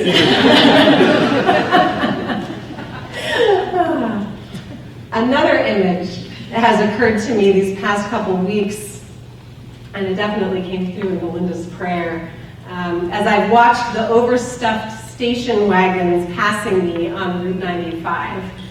That image of a mother sending her children off to college. I'm anticipating being an empty nester rabbi, watching from afar, not too far away, but watching from afar and rooting for you every step of your way. So before you fly away, before I fly away, I want to leave you with some last words, although we do have a whole year left, so there'll be more. But last words of insight into who you already are and who I believe you can become. In our Torah portions today and tomorrow, we have two stories of parents having to let their children go. This morning, Abraham puts a skin of water on Hagar's shoulder and sends her off with their son Ishmael into the desert. And tomorrow, Abraham will take his son Isaac to the top of Mount Moriah, intending to offer him up as a sacrifice to God. These are heart-wrenching stories of abandonment and near sacrifice of children, and they are very disturbing. But over the years, perhaps because of my own experience of parenthood and our experience of growing together as a congregation, I've come to see these stories in a new way. These stories are surely not here to ask us to sacrifice or abandon our children, but they are here to evoke the raw, painful feelings of letting go. They are here to ask us what parenting is for in the first place. And parenting is not about holding on to our children so tightly that they can never grow up. It is about giving them all the love and guidance we can and then letting them go so that they can become who they are meant to be in this world. But these stories are bigger than just about parents and children. They are really about the communal, covenantal relationship between God and the Jewish people. Isaac is the only heir to the covenant. By asking Abraham to sacrifice Isaac, God asks Abraham to put the entire future of the covenantal project at risk. It's a paradox. Similar to parenting, Abraham personally has to let go of control over the future of the covenant so that the covenant itself might be fulfilled. In order for the Jewish people to become who we are meant to be, God and Abraham both have to let go enough that they risk losing us altogether. These stories ask us to consider letting go of what is most precious to us, our children, our sacred tradition, so that this preciousness might manifest even more fully in the world and become what it is meant to be. As a congregation, these stories teach us to risk who we are and how we sustain ourselves as a synagogue in order to keep Judaism and the Jewish people alive and vibrant in the future. We are taking such a risk this year. In order to lower barriers to involvement with families with younger children, we've made the fees for our kids' learning programs a free will gift, allowing families with kids in kindergarten through 3rd grade to decide how much they will pay for their religious education. This is just one example of a meaningful risk that this community has taken and should continue to take. To see its mission as reaching beyond who is already here, reaching beyond who you already think Jews are. A congregant recently showed me a powerful video of the actor Michael Douglas accepting the Genesis Award in Israel. Thank you, Mike. In his acceptance speech, which he delivers in front of an audience that includes Prime Minister Netanyahu, Douglas speaks about how his father, Kirk Douglas, and his son, Dylan, both inspired him to embrace his Jewish identity late in life. Michael Douglas is a patrilineal Jew. His mother was not Jewish. His father was. And so according to strict interpretation of Jewish law, he is not a Jew. But in the Reform movement, we consider anyone with one Jewish parent who is raised as a Jew to be Jewish. Douglas's public affirmation of Jewish identity, passed down by the father, was actually a radical act, especially in Israel, where the Orthodox rabbinate does not recognize patrilineal descent. And Douglas, who gets to decide where the prize money goes, announced that a portion of it would go to organizations that promote the welcoming of intermarried families into the Jewish community. The future of the Jewish people, the future of this community in particular, is going to rest in its willingness to open the doors as wide as possible and to go out there and find people who are unaffiliated, who marginally identify as Jews, who grew up with one Jewish parent or maybe even just one Jewish grandparent, and for sure people who are intermarried, and invite them to investigate and cultivate their Jewishness and the Jewishness of their children. This community cannot afford to interpret the covenant in narrow terms, as only including those who were born into unambiguously Jewish families, as only including those who would naturally walk into a synagogue without an invitation. You must risk the terms of the covenant to fulfill the covenant. By taking these kinds of risks, we keep Judaism from becoming stagnant. We keep it alive. And this brings me to the second story we read this morning, the Haftarah story of Hannah. This summer in Jerusalem, I studied with Bible scholar Micha Goodman, who sees this morning's Haftarah as a critique of institutional Judaism. Hannah goes up to the temple in Shiloh every year with her family to offer sacrifices and enjoy a festive meal. She's barren, and she deeply yearns for children. As we heard, one year she stands outside the temple and weeps bitterly, praying for a son. Her lips move, but no sound can be heard. And the high priest, Eli, who is in charge of the institution of the temple, he sees her and accuses her of being drunk. His instinct is to push her away. When she explains herself, he finally gets it, and her prayer ultimately is answered. But we all know that if we were to push someone like Hannah away from our doorstep, she would not come back and try again. She would be lost to us. Later, in the story of Eli, we learn that he and his sons are corrupt priests, skimming money off the top for themselves. So, here we have this high priest who wears the breastplate with the names of the 12 tribes of Israel on it as a constant reminder that he serves the whole people of Israel. And he walks outside the temple, and he can't recognize the spiritual needs of an actual Israelite standing right in front of him. He can't see that her spirituality, spontaneous, creative, outside the walls of the institution, her spirituality is authentic.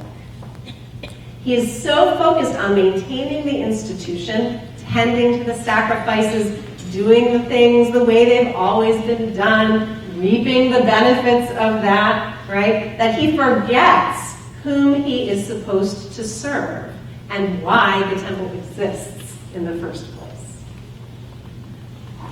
According to Micha Goodman, this story is meant to reveal how easily religious institutions, and I have to say, especially those with fancy buildings, can become self-serving, inward-looking, and stagnant.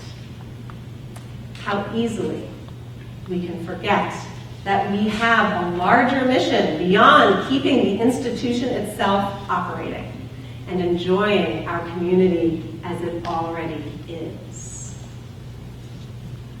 This synagogue is vibrant and successful, and it will continue to be those things only if you don't forget why you are here.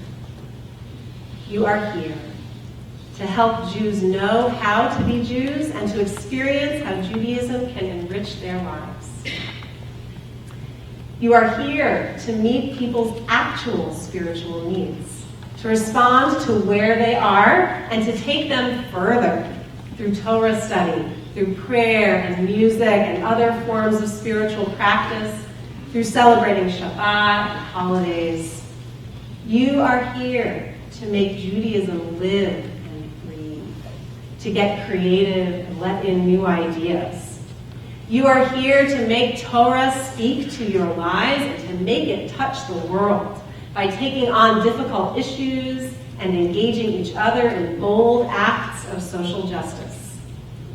You are here to care for one another, those whose names you know, and those whom you've only just met, and those whom you've never met before.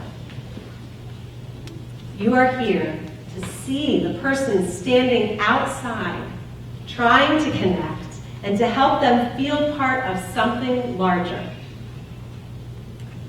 So many religious institutions become all about themselves, all about their buildings, and all about what they have already done. You are an amazing community.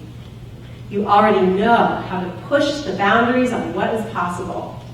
You already know how to keep changing and adapting. This gorgeous building is an asset. Don't forget that these blessings are meant to be harnessed to bring Jews close to Judaism and to each other, to cultivate people's souls and to heal the world. So far this morning, I've brought you teachings from the Torah and from the prophets. I can't conclude until I brought some Talmud that I studied this summer that I believe has a message for this congregation as well. In the Mishnah, the rabbis discuss when building a town, whether it is necessary to build a wall around the town with a gate, with a bar, and a gatehouse. Rabban Gamliel argues that it is not always necessary to have these things, and therefore you can't compel a resident to pay for it with their tax money. The next generation of sages takes up the question in the Gemara. Some propose that these security measures are considered an improvement, and so that implies that you should tax people for them. But others disagree, and they tell a story to illustrate their point. They tell the story of a pious man who would converse with the prophet Elijah. And when this pious man suggested that building a wall and a locked gate around the town would be an improvement, Elijah refused to converse with him anymore. A puzzling text. Thankfully, the medieval commentator Rashi explains it. He says, these security measures are not considered an improvement and in fact are a loss to the town. Why? Because the wall, the locked gate, and the gatehouse prevent the sound of the cries of the poor from reaching the town. We are blessed to live in a privileged area. It is beautiful and wealthy and white and can seem far from the suffering and the cries of the poor. The Talmud is telling us that it can be a detriment to our Jewish community when we shelter ourselves from the cries of those who are suffering.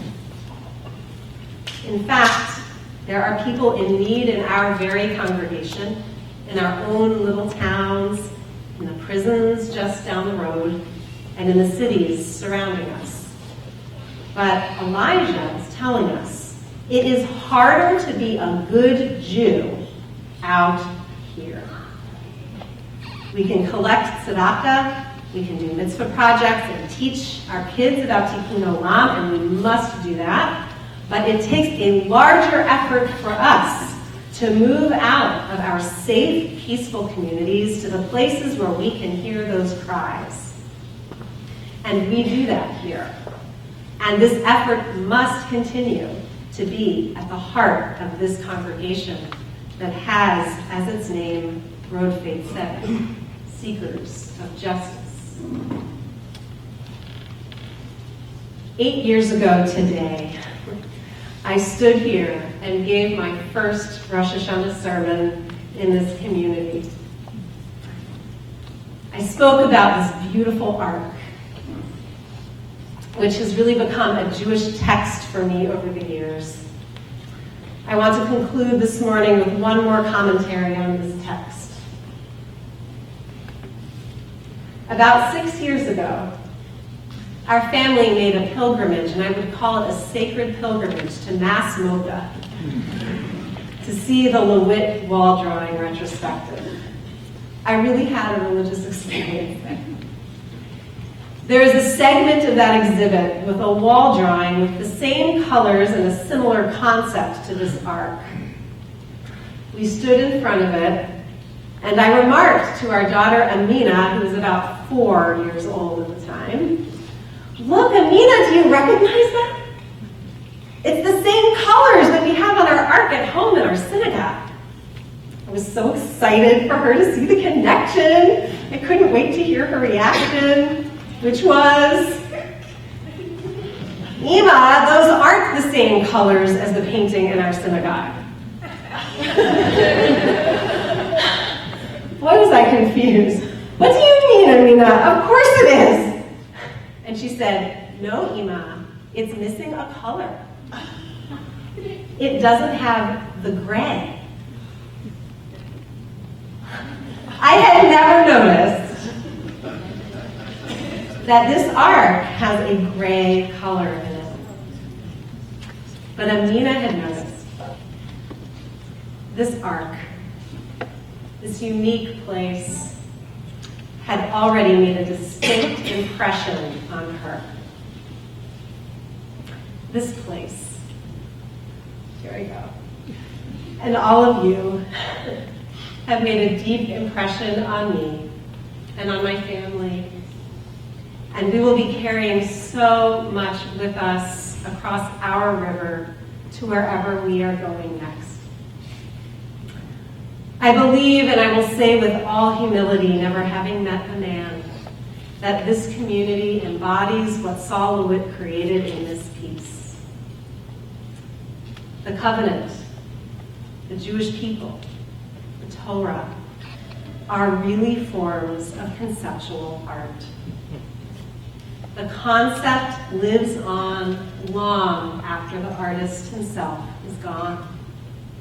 And it can be made manifest in every moment, and in every generation, and in every place that we dwell. This community is a unique and colorful manifestation of the ancient concept of Judaism. Keep returning to that concept. Make it new. Make it dance. Make it live.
Pictures of the past, we are carriers of wisdom.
We've made it to the shofar service. So, if there are any kids who should be in the room, who are not yet in the room to hear the shofar, please go get them. And I'm going to turn to page 199.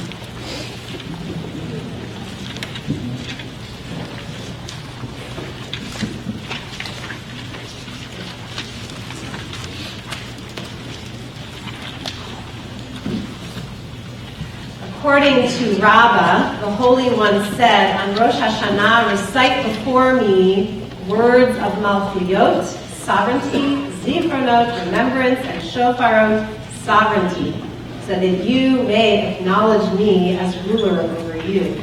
Remembrance, so that remembrances of you may rise up favorably before me. And how shall all of this be accomplished? Through the sounds of the shofar. On page 200.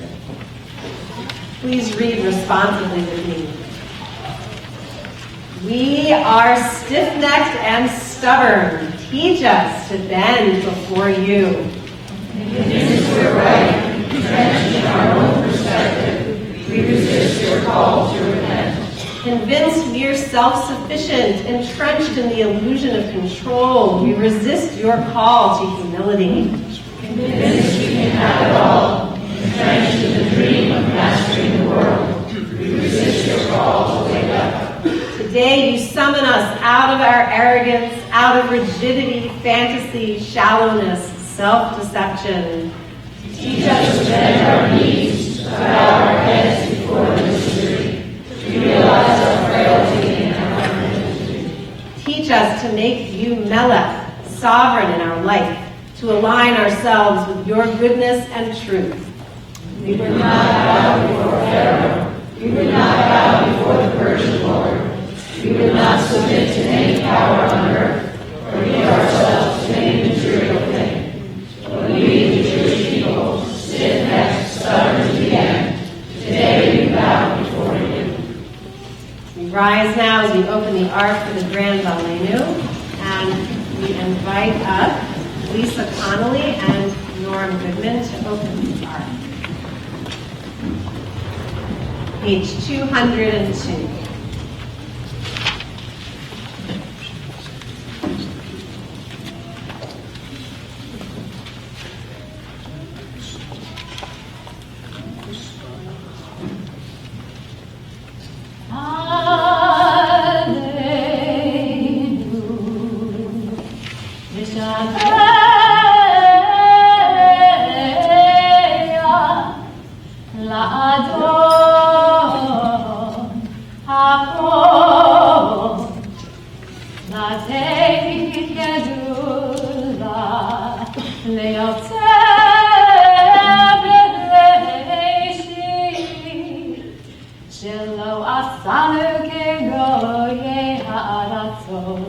שלא שמענו כמשפחות האדמה, שלא שם חלקנו כהם, וגורלנו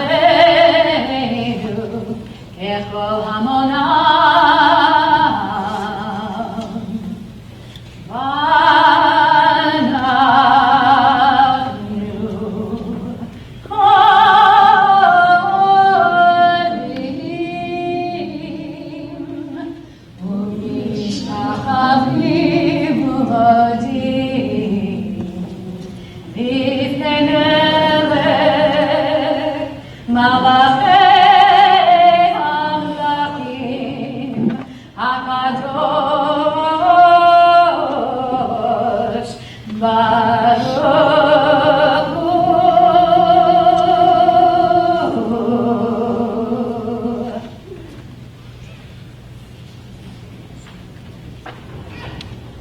You may be seated.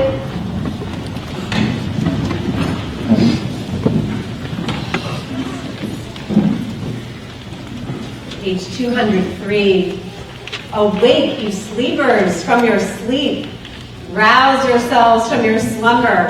Awake, like Israel at the sea, to the joyful song of Miriam and Moses. Sing the eternal, God surging triumph. The eternal shall reign forever and ever. Awake like Israel at Sinai to the dignity of being God's partners. You shall be for me a holy nation, a sovereign community of priests. Examine your deeds and return to God. Remember your Creator, you who are caught up in the daily routine, losing sight of eternal truth. You who waste your years in vain pursuits that neither profit nor save. Hear the rousing call to repentance. Trumpets blast the shofar, raise a shout before the eternal, sovereign. Hear and know the truth of a higher power. God sovereign, robed in majesty, God is clothed with strength, so the world stands firm and cannot be shaken. Return to God by pursuing justice and right. Majestic one who loves justice, you who established equity, you work righteous judgment for Jacob. Look to your souls, improve your ways and your deeds. Let each of you abandon your evil ways, forsake your unworthy schemes. Arise and see the glory of all being. Open yourselves to the light of God. Awake, awake, O Zion, clothe yourself in splendor, put on your robes of majesty. Listen well, in silence and stillness is the voice of God. There was a great and mighty wind, splitting mountains and shattering rocks, but the eternal was not in the wind. After the wind, an earthquake, but the eternal was not in the earthquake. After the earthquake, fire, but the eternal was not in the fire. And after the fire, a soft murmuring sound. Through worthy deeds, bring near the day of unity and goodness, a glimpse of perfection. Adonai shall reign over all the earth. On that day God shall be one, and God's name shall be one. Listen, Israel, Adonai is our God, Adonai is one. We rise now and open the ark and invite up our shofar blowers.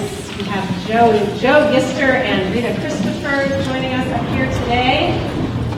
Page 206. And before we say the blessing and hear the shofar, have those blue sheets ready, because after each sounding of the shofar this morning, we'll be singing Ashrei Ha'am.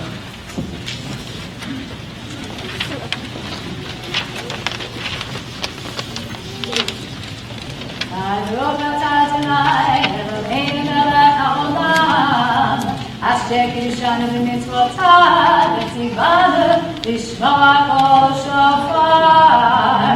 Baruch atah Adonai, Eloheinu melech haolam, shehechianu, v'hianu,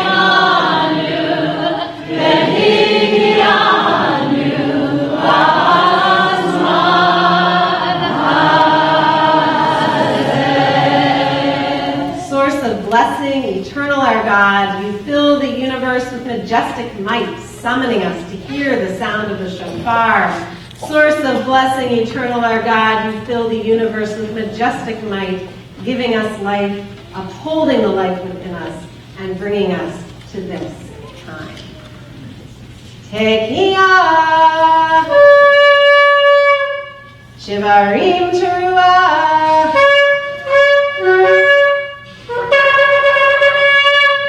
Tekiah, Tekiah, Shivarim, Tekiah, Tekiah,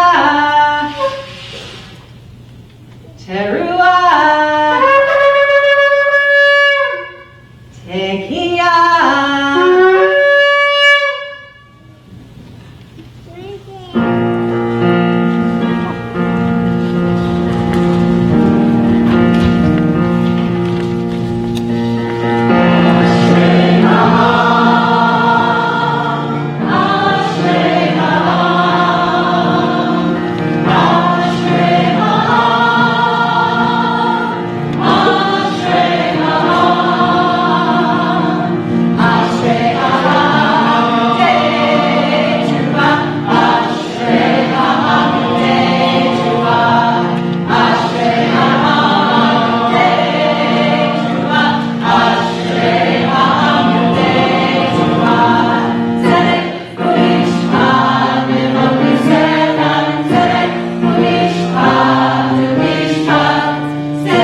with Zichronot. Each of the three shofar themes expands and deepens our reflection on God. In Malchuyot, the image of God as the almighty monarch of all conveys a sense of awe-inspiring power and the immensity that separates heaven from earth. Zichronot emphasizes an altogether different aspect of divine power. Here we discover God's attentive remembrance of every human being, and here we are encouraged to notice God's imminent and caring presence in our lives. Page 263. A messenger from another time, a stranger here in our midst. The shofar sounds remembrance. Remember wherever you go, I am with you. After the flood, in the wake of destruction, Noah discovered the rainbow. Alone on the mountain, dying as man, Abraham heard the voice of compassion. At the end of her strength, afraid for her child, Hagar found a well in the wilderness. Remember wherever you go, I am with you. In sounding the horn, we summon them back, Zichronot, memories of those who saw signs of your presence. The rock gives forth water, oak and blossom in the desert. And when loving hands lighten our darkness, you are there. When we are caught in the thicket, feel alone or forgotten, the shofar sounds remembrance. From the deep well of the past, in the depths of our own despair, the shofar sound remembrance. Remember the presence goes with you, and the light of the burn. And page 267. God of remembrance, remember the covenant of our ancestors. We reaffirm it today. Remember, we are a people of noble ideals. Help us attain them. Remember all your people, all the nations on the road to peace. Bless their efforts. Remember with mercy the binding of Isaac, the sorrow of Sarah, Abraham's words, here I am. Ki zocher kol hanishkachot atahu me'olam, ve'ein shichacha lifnei chisei chavodacha. Our memory fades, but you remember all that we have forgotten. Your presence is a throne where all things matter and nothing is lost. Baruch atah Adonai zocher habrit. Blessed are you, Adonai. You remember the covenant. You remember us. We rise and open the ark for Zichronot and call up Liz and Allie Rosenblum-Jones to open the ark. And their children. Ben and Becca, look at them.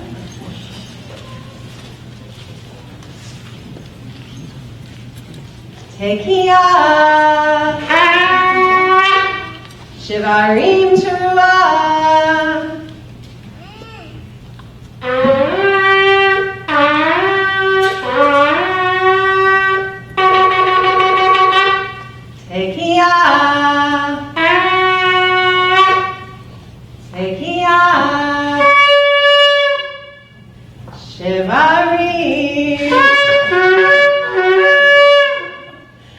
Tekiah,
shofarot.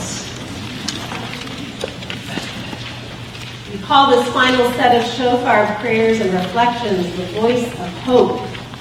For the climactic Tekiyah Gedolah is a crescendo of our most profound hopes as a people and of our deepest personal hopes on the threshold of a new year. When the 9 individual notes of Truah unite and flow into one great expansive final Tekiyah, we feel ourselves part of a resonant call that transcends the limits of time. Tradition imbues the final sounding of the shofar with overtones of messianic hope, a yearning for the day when, according to the prophet Zechariah, Adonai will be one and God's name will be one. On page 283.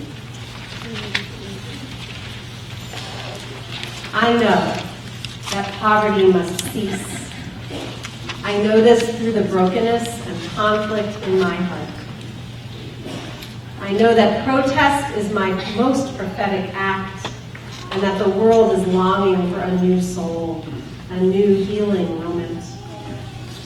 I know that when we awaken to our origins and become truly human, we bring hope to the children and to the earth. I feel called today to bring the people together to break the thread and tell the story. I feel called today to be a mystic in action, aligned to the dynamics of the universe. I feel called today to give my gift, to listen to the heartbeat of the broken world, to heal the fragmentation of people and planet. I feel called today to celebrate the wonder of creation and respond to sacredness and the challenges of life. I feel called today to participate in the work of my time, to fall in love, to feel at home. I feel called today to be inflamed with enduring hope, to be at one with the universe, to be touched by God. I feel called today to compose a new paragraph for life. We rise and invite Mary Kaplan and Peter Leff to open the ark.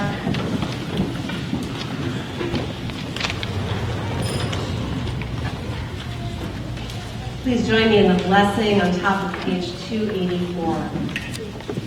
Baruch atah Adonai, shomea kol truat amo Yisrael v'rachamim. Blessed are you in our lives, Adonai. You hear with love the shofar, true voice of your people, Israel. Tekiyah, Shivarim Teruah.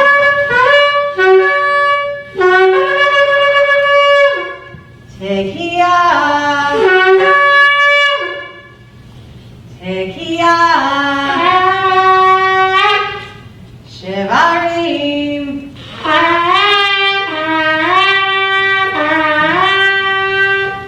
Tekiyah, Tekiyah,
We continue now with prayers for our congregation, our country, and for the state of Israel, starting on page 270. And we invite Bruce Josephi forward for these prayers.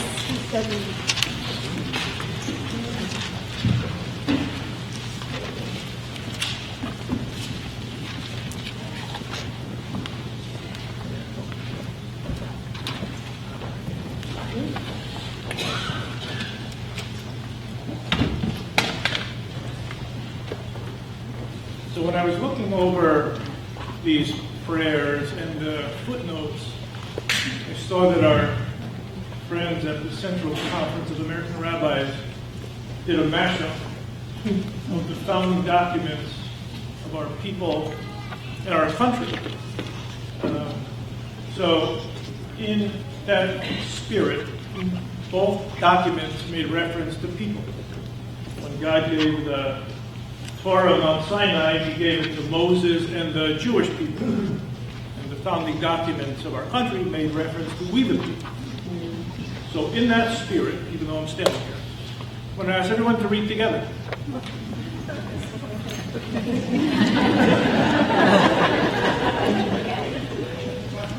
On page 270, prayer for our congregation. Eternal presence. Bless this holy congregation, a house of study, prayer, and righteous deeds. Together we give thanks for our leaders, those who learn to teach and uphold the Torah. Inspire others to learn to teach and uphold the Torah. Those who do the sacred work of building our community, may their service bring them joy, fulfillment, and purpose. And may they go from strength to strength. For our members, diverse in age, interest, and background, Jews by birth, Jews by choice, and those of other faiths who join with us, all who offer their time and talent, their love and commitment, for all who come here on this holy day of Rosh Hashanah to share the search for meaning and renewal, their presence a blessing, their friendship a gift. May the spirit of peace, dignity, and respect live within these walls. Inspire us to care for one another with compassion, and may we be a source of goodness, light, and healing for the world. May the one who blessed the generations before us bless us as we stand together this day, one congregation joining with all Jewish communities of the world through our prayers on this festival of the New Year. Let us renew ourselves for the year ahead. Let us honor the precious legacy that is ours. 272, prayer for our country. Together. God, we hear your message. Justice, justice, we shall pursue. God of freedom, we hear your charge. Proclaim liberty throughout the land. Inspire us through your teachings and commandments to love and uphold our precious democracy. Let every citizen take responsibility for the rights and freedoms we cherish. Let each of us be an advocate for justice, an activist for liberty, a defender of dignity. And let us champion the values that make our nation a haven for the persecuted, a beacon of hope among the nations. May our actions reflect compassion for all people within our borders and abroad. May our leaders and officials embody the vision of our founders to form a more perfect union, establish justice, ensure domestic tranquility, provide for the common defense, promote the general welfare, and secure the blessings of liberty to ourselves and our posterity. We pray for courage and conscience as we aim to support our country's highest values and aspirations, the hard-won rights that define us as a people, the responsibilities that they entail. We pray for all who serve our country with selfless devotion, in peace and in war, from fields of battle to clinics and classrooms, from government to the grassroots, all those who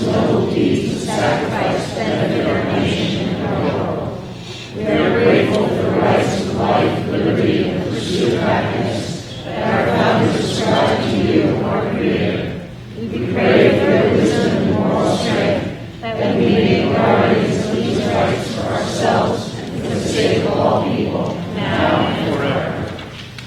Page 274. Prayer for the state of Israel. Together. Avinu. All nations, states, and peoples. Rock of Israel, the one who has saved us and preserved us in life. Bless the state of Israel, first flower and our redemption. Be your loving shield, a shelter of lasting peace. Guide your leaders and advisors by your right of truth. Instruct them with your good counsel. Strengthen the hands of those who build and protect our holy land. Deliver them from danger. Crown their efforts with success. Grant peace to the land. Lasting joy to all her people. And together we say, Amen. I just want to say, Rabbi, if I may feel. Last night we were Libertina, this morning you were Moses. But as you go forth from here, I'm up with it. You should be a Rachel. Vibrant Jewish leader of the 21st century. Blazing new paths that will benefit the Jewish people and everyone. Thank you.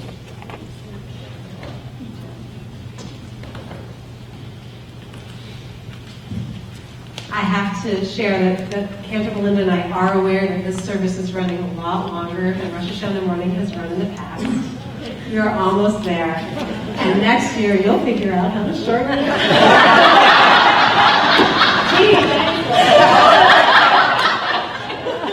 We're learning from this how to use this new Machzor, and so I hope that you will be patient and generous with us as we conclude the service and run to the ferry for Tashmish.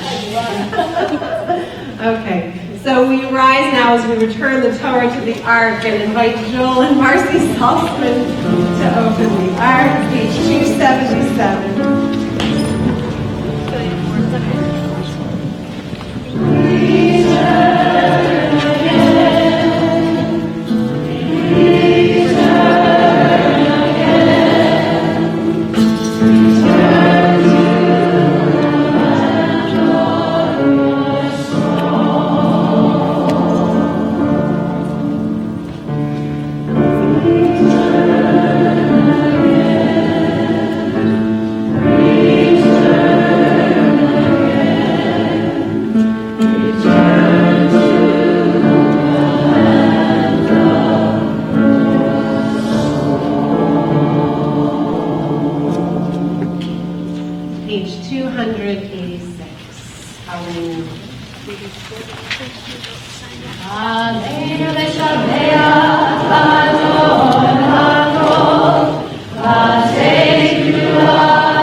Idolatry and false gods, a world growing more perfect through divine governance, a world in which all human beings make known your name, while those who do evil turn toward you instead.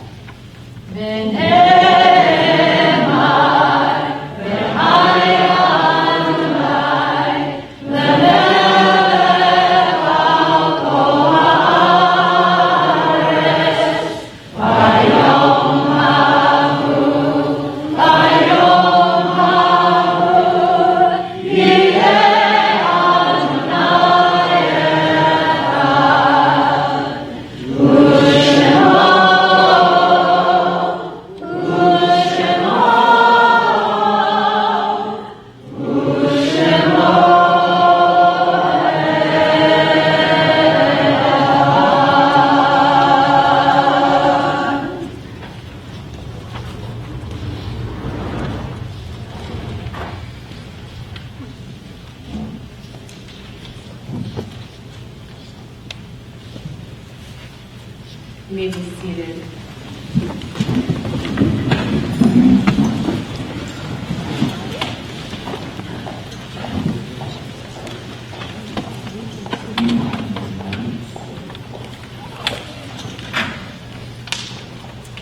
There are stars up above, so far away, we only see their light long, long after the star itself is gone.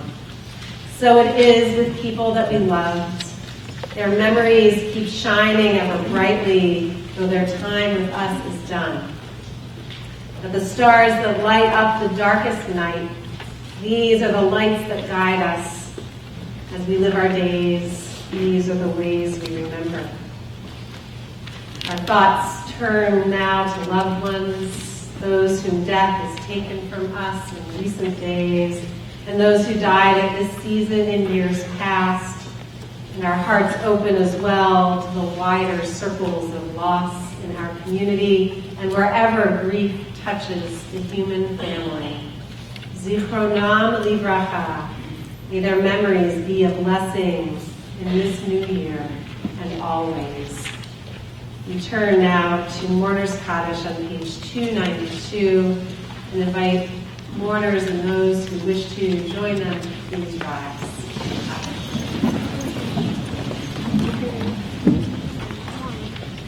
Yitgadal v'yitchadash shmei Rabbah, na'alma tivrach v'yuteh v'yamliv malchuteh, v'chayei chol v'yomei chol, v'chayei t'chol beit Yisrael, v'adalah v'yizman kariv v'yimru amen. Yehei shmei Rabbah l'vorach le'olam alei amaya. Yishbarach v'yishtabach v'yishba'ar v'yishramach v'yishnaseh. Ve'yitadar v'yitalev v'yithalal shmei v'yishar v'yirchu. Le'ela v'le'ela mikol birchata v'shirata. Tushkachata v'nechamata. Da'amiram v'alma v'yimru amen. Yehei shlama rabba v'yishemaya. V'chayim aleinu v'al kol Yisrael v'yimru amen. Oseh shalom v'ramah. V'nuri aseh shalom. Aleinu v'al kol Yisrael v'al kol yoshvei tevel v'yimru amen. May the source of peace bestow peace on all who mourn, and may we be a source of comfort to all who are bereaved. And we say, Amen. You may be seated. We invite Stephen Davis, our congregational president, now for some announcements.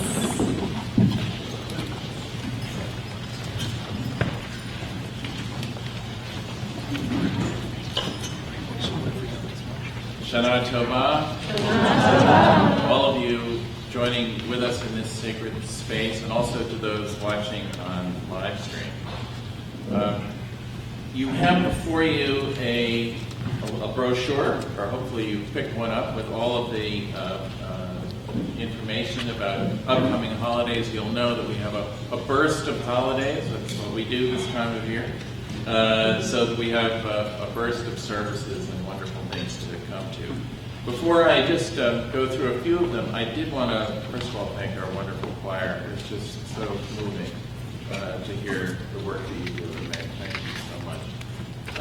I also want to thank for the beautiful One last night, Allie Rosenblum and Liz Jones, who I think worked for 3 days in the doing baking. So it was wonderful.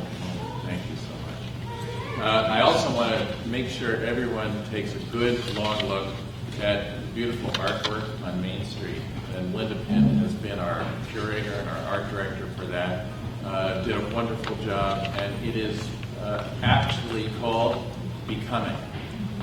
So please enjoy that. Tomorrow, or rather right after this service, we have Tashli, so please join us. We'll be walking down to the ferry, and the weather is cooperating, so it should be a lovely experience. We have today family program at 2 o'clock and 3 o'clock a children's service. And then tomorrow morning, second day, Rosh Hashanah, We begin at 9:30 here in this space. On Sunday, September 20th, for those of you who would wish to join us at 1 o'clock, we will have a cemetery service at Fountain Hill, and then at 2:30 at the Rodfe Zedek Cemetery in Ludus. On Tuesday the 22nd, of course, will be Kol Nidre. That will begin at 7:30 in the evening here. And then Yom Kippur services will begin on Wednesday the 23rd at 9:30 in the morning. Just two other holidays to keep in mind. Of course, we have Sukkah, and we'll have a Hang in the Sukkah dinner on Sunday, September 27th. Please come for that. And then also Simchas Torah we'll have on Sunday, October 4th at 6:30, Erev Simchas Torah and consecration. And Monday will be Simchas Torah service at 8 o'clock in the morning. And I think that covered it. That's a lot. Anyway, Shana Tova. We have an announcement from our Young People's Program. This is Grace Cohen. What we learned is that in Judaism, when you give your best. We've decorated the food bags with additional suggestions for you to give your best. Thank you, Grace. So the food bags that you'll be handed to fill up with food are going to be so beautiful that they will inspire you to give even more this year. So thanks to our young people for that project. I also want to announce that there are some yahrzeit candles available to take home with you so that you can light them before Kol Nidre services. There will be many more available on Yom Kippur itself. If you have to light your candle a little late, it's okay. Yom Kippur forgives everybody. So it's okay. All right, we're going to, let's stand, wake up, get ready to go for our walk, and we'll close with Adon Olam, page 298.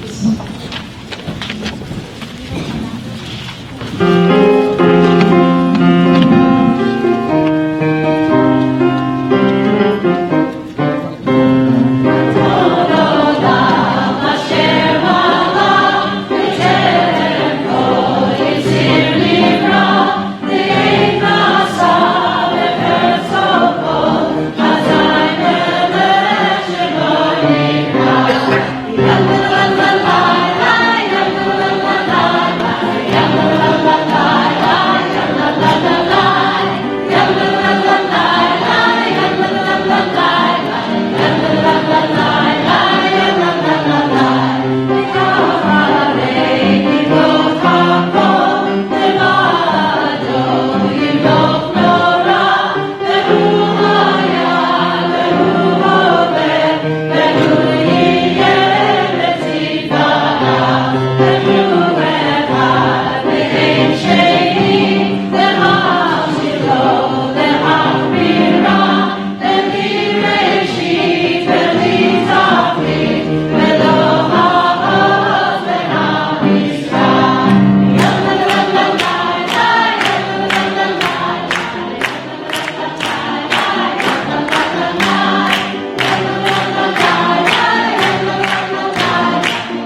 Thank you.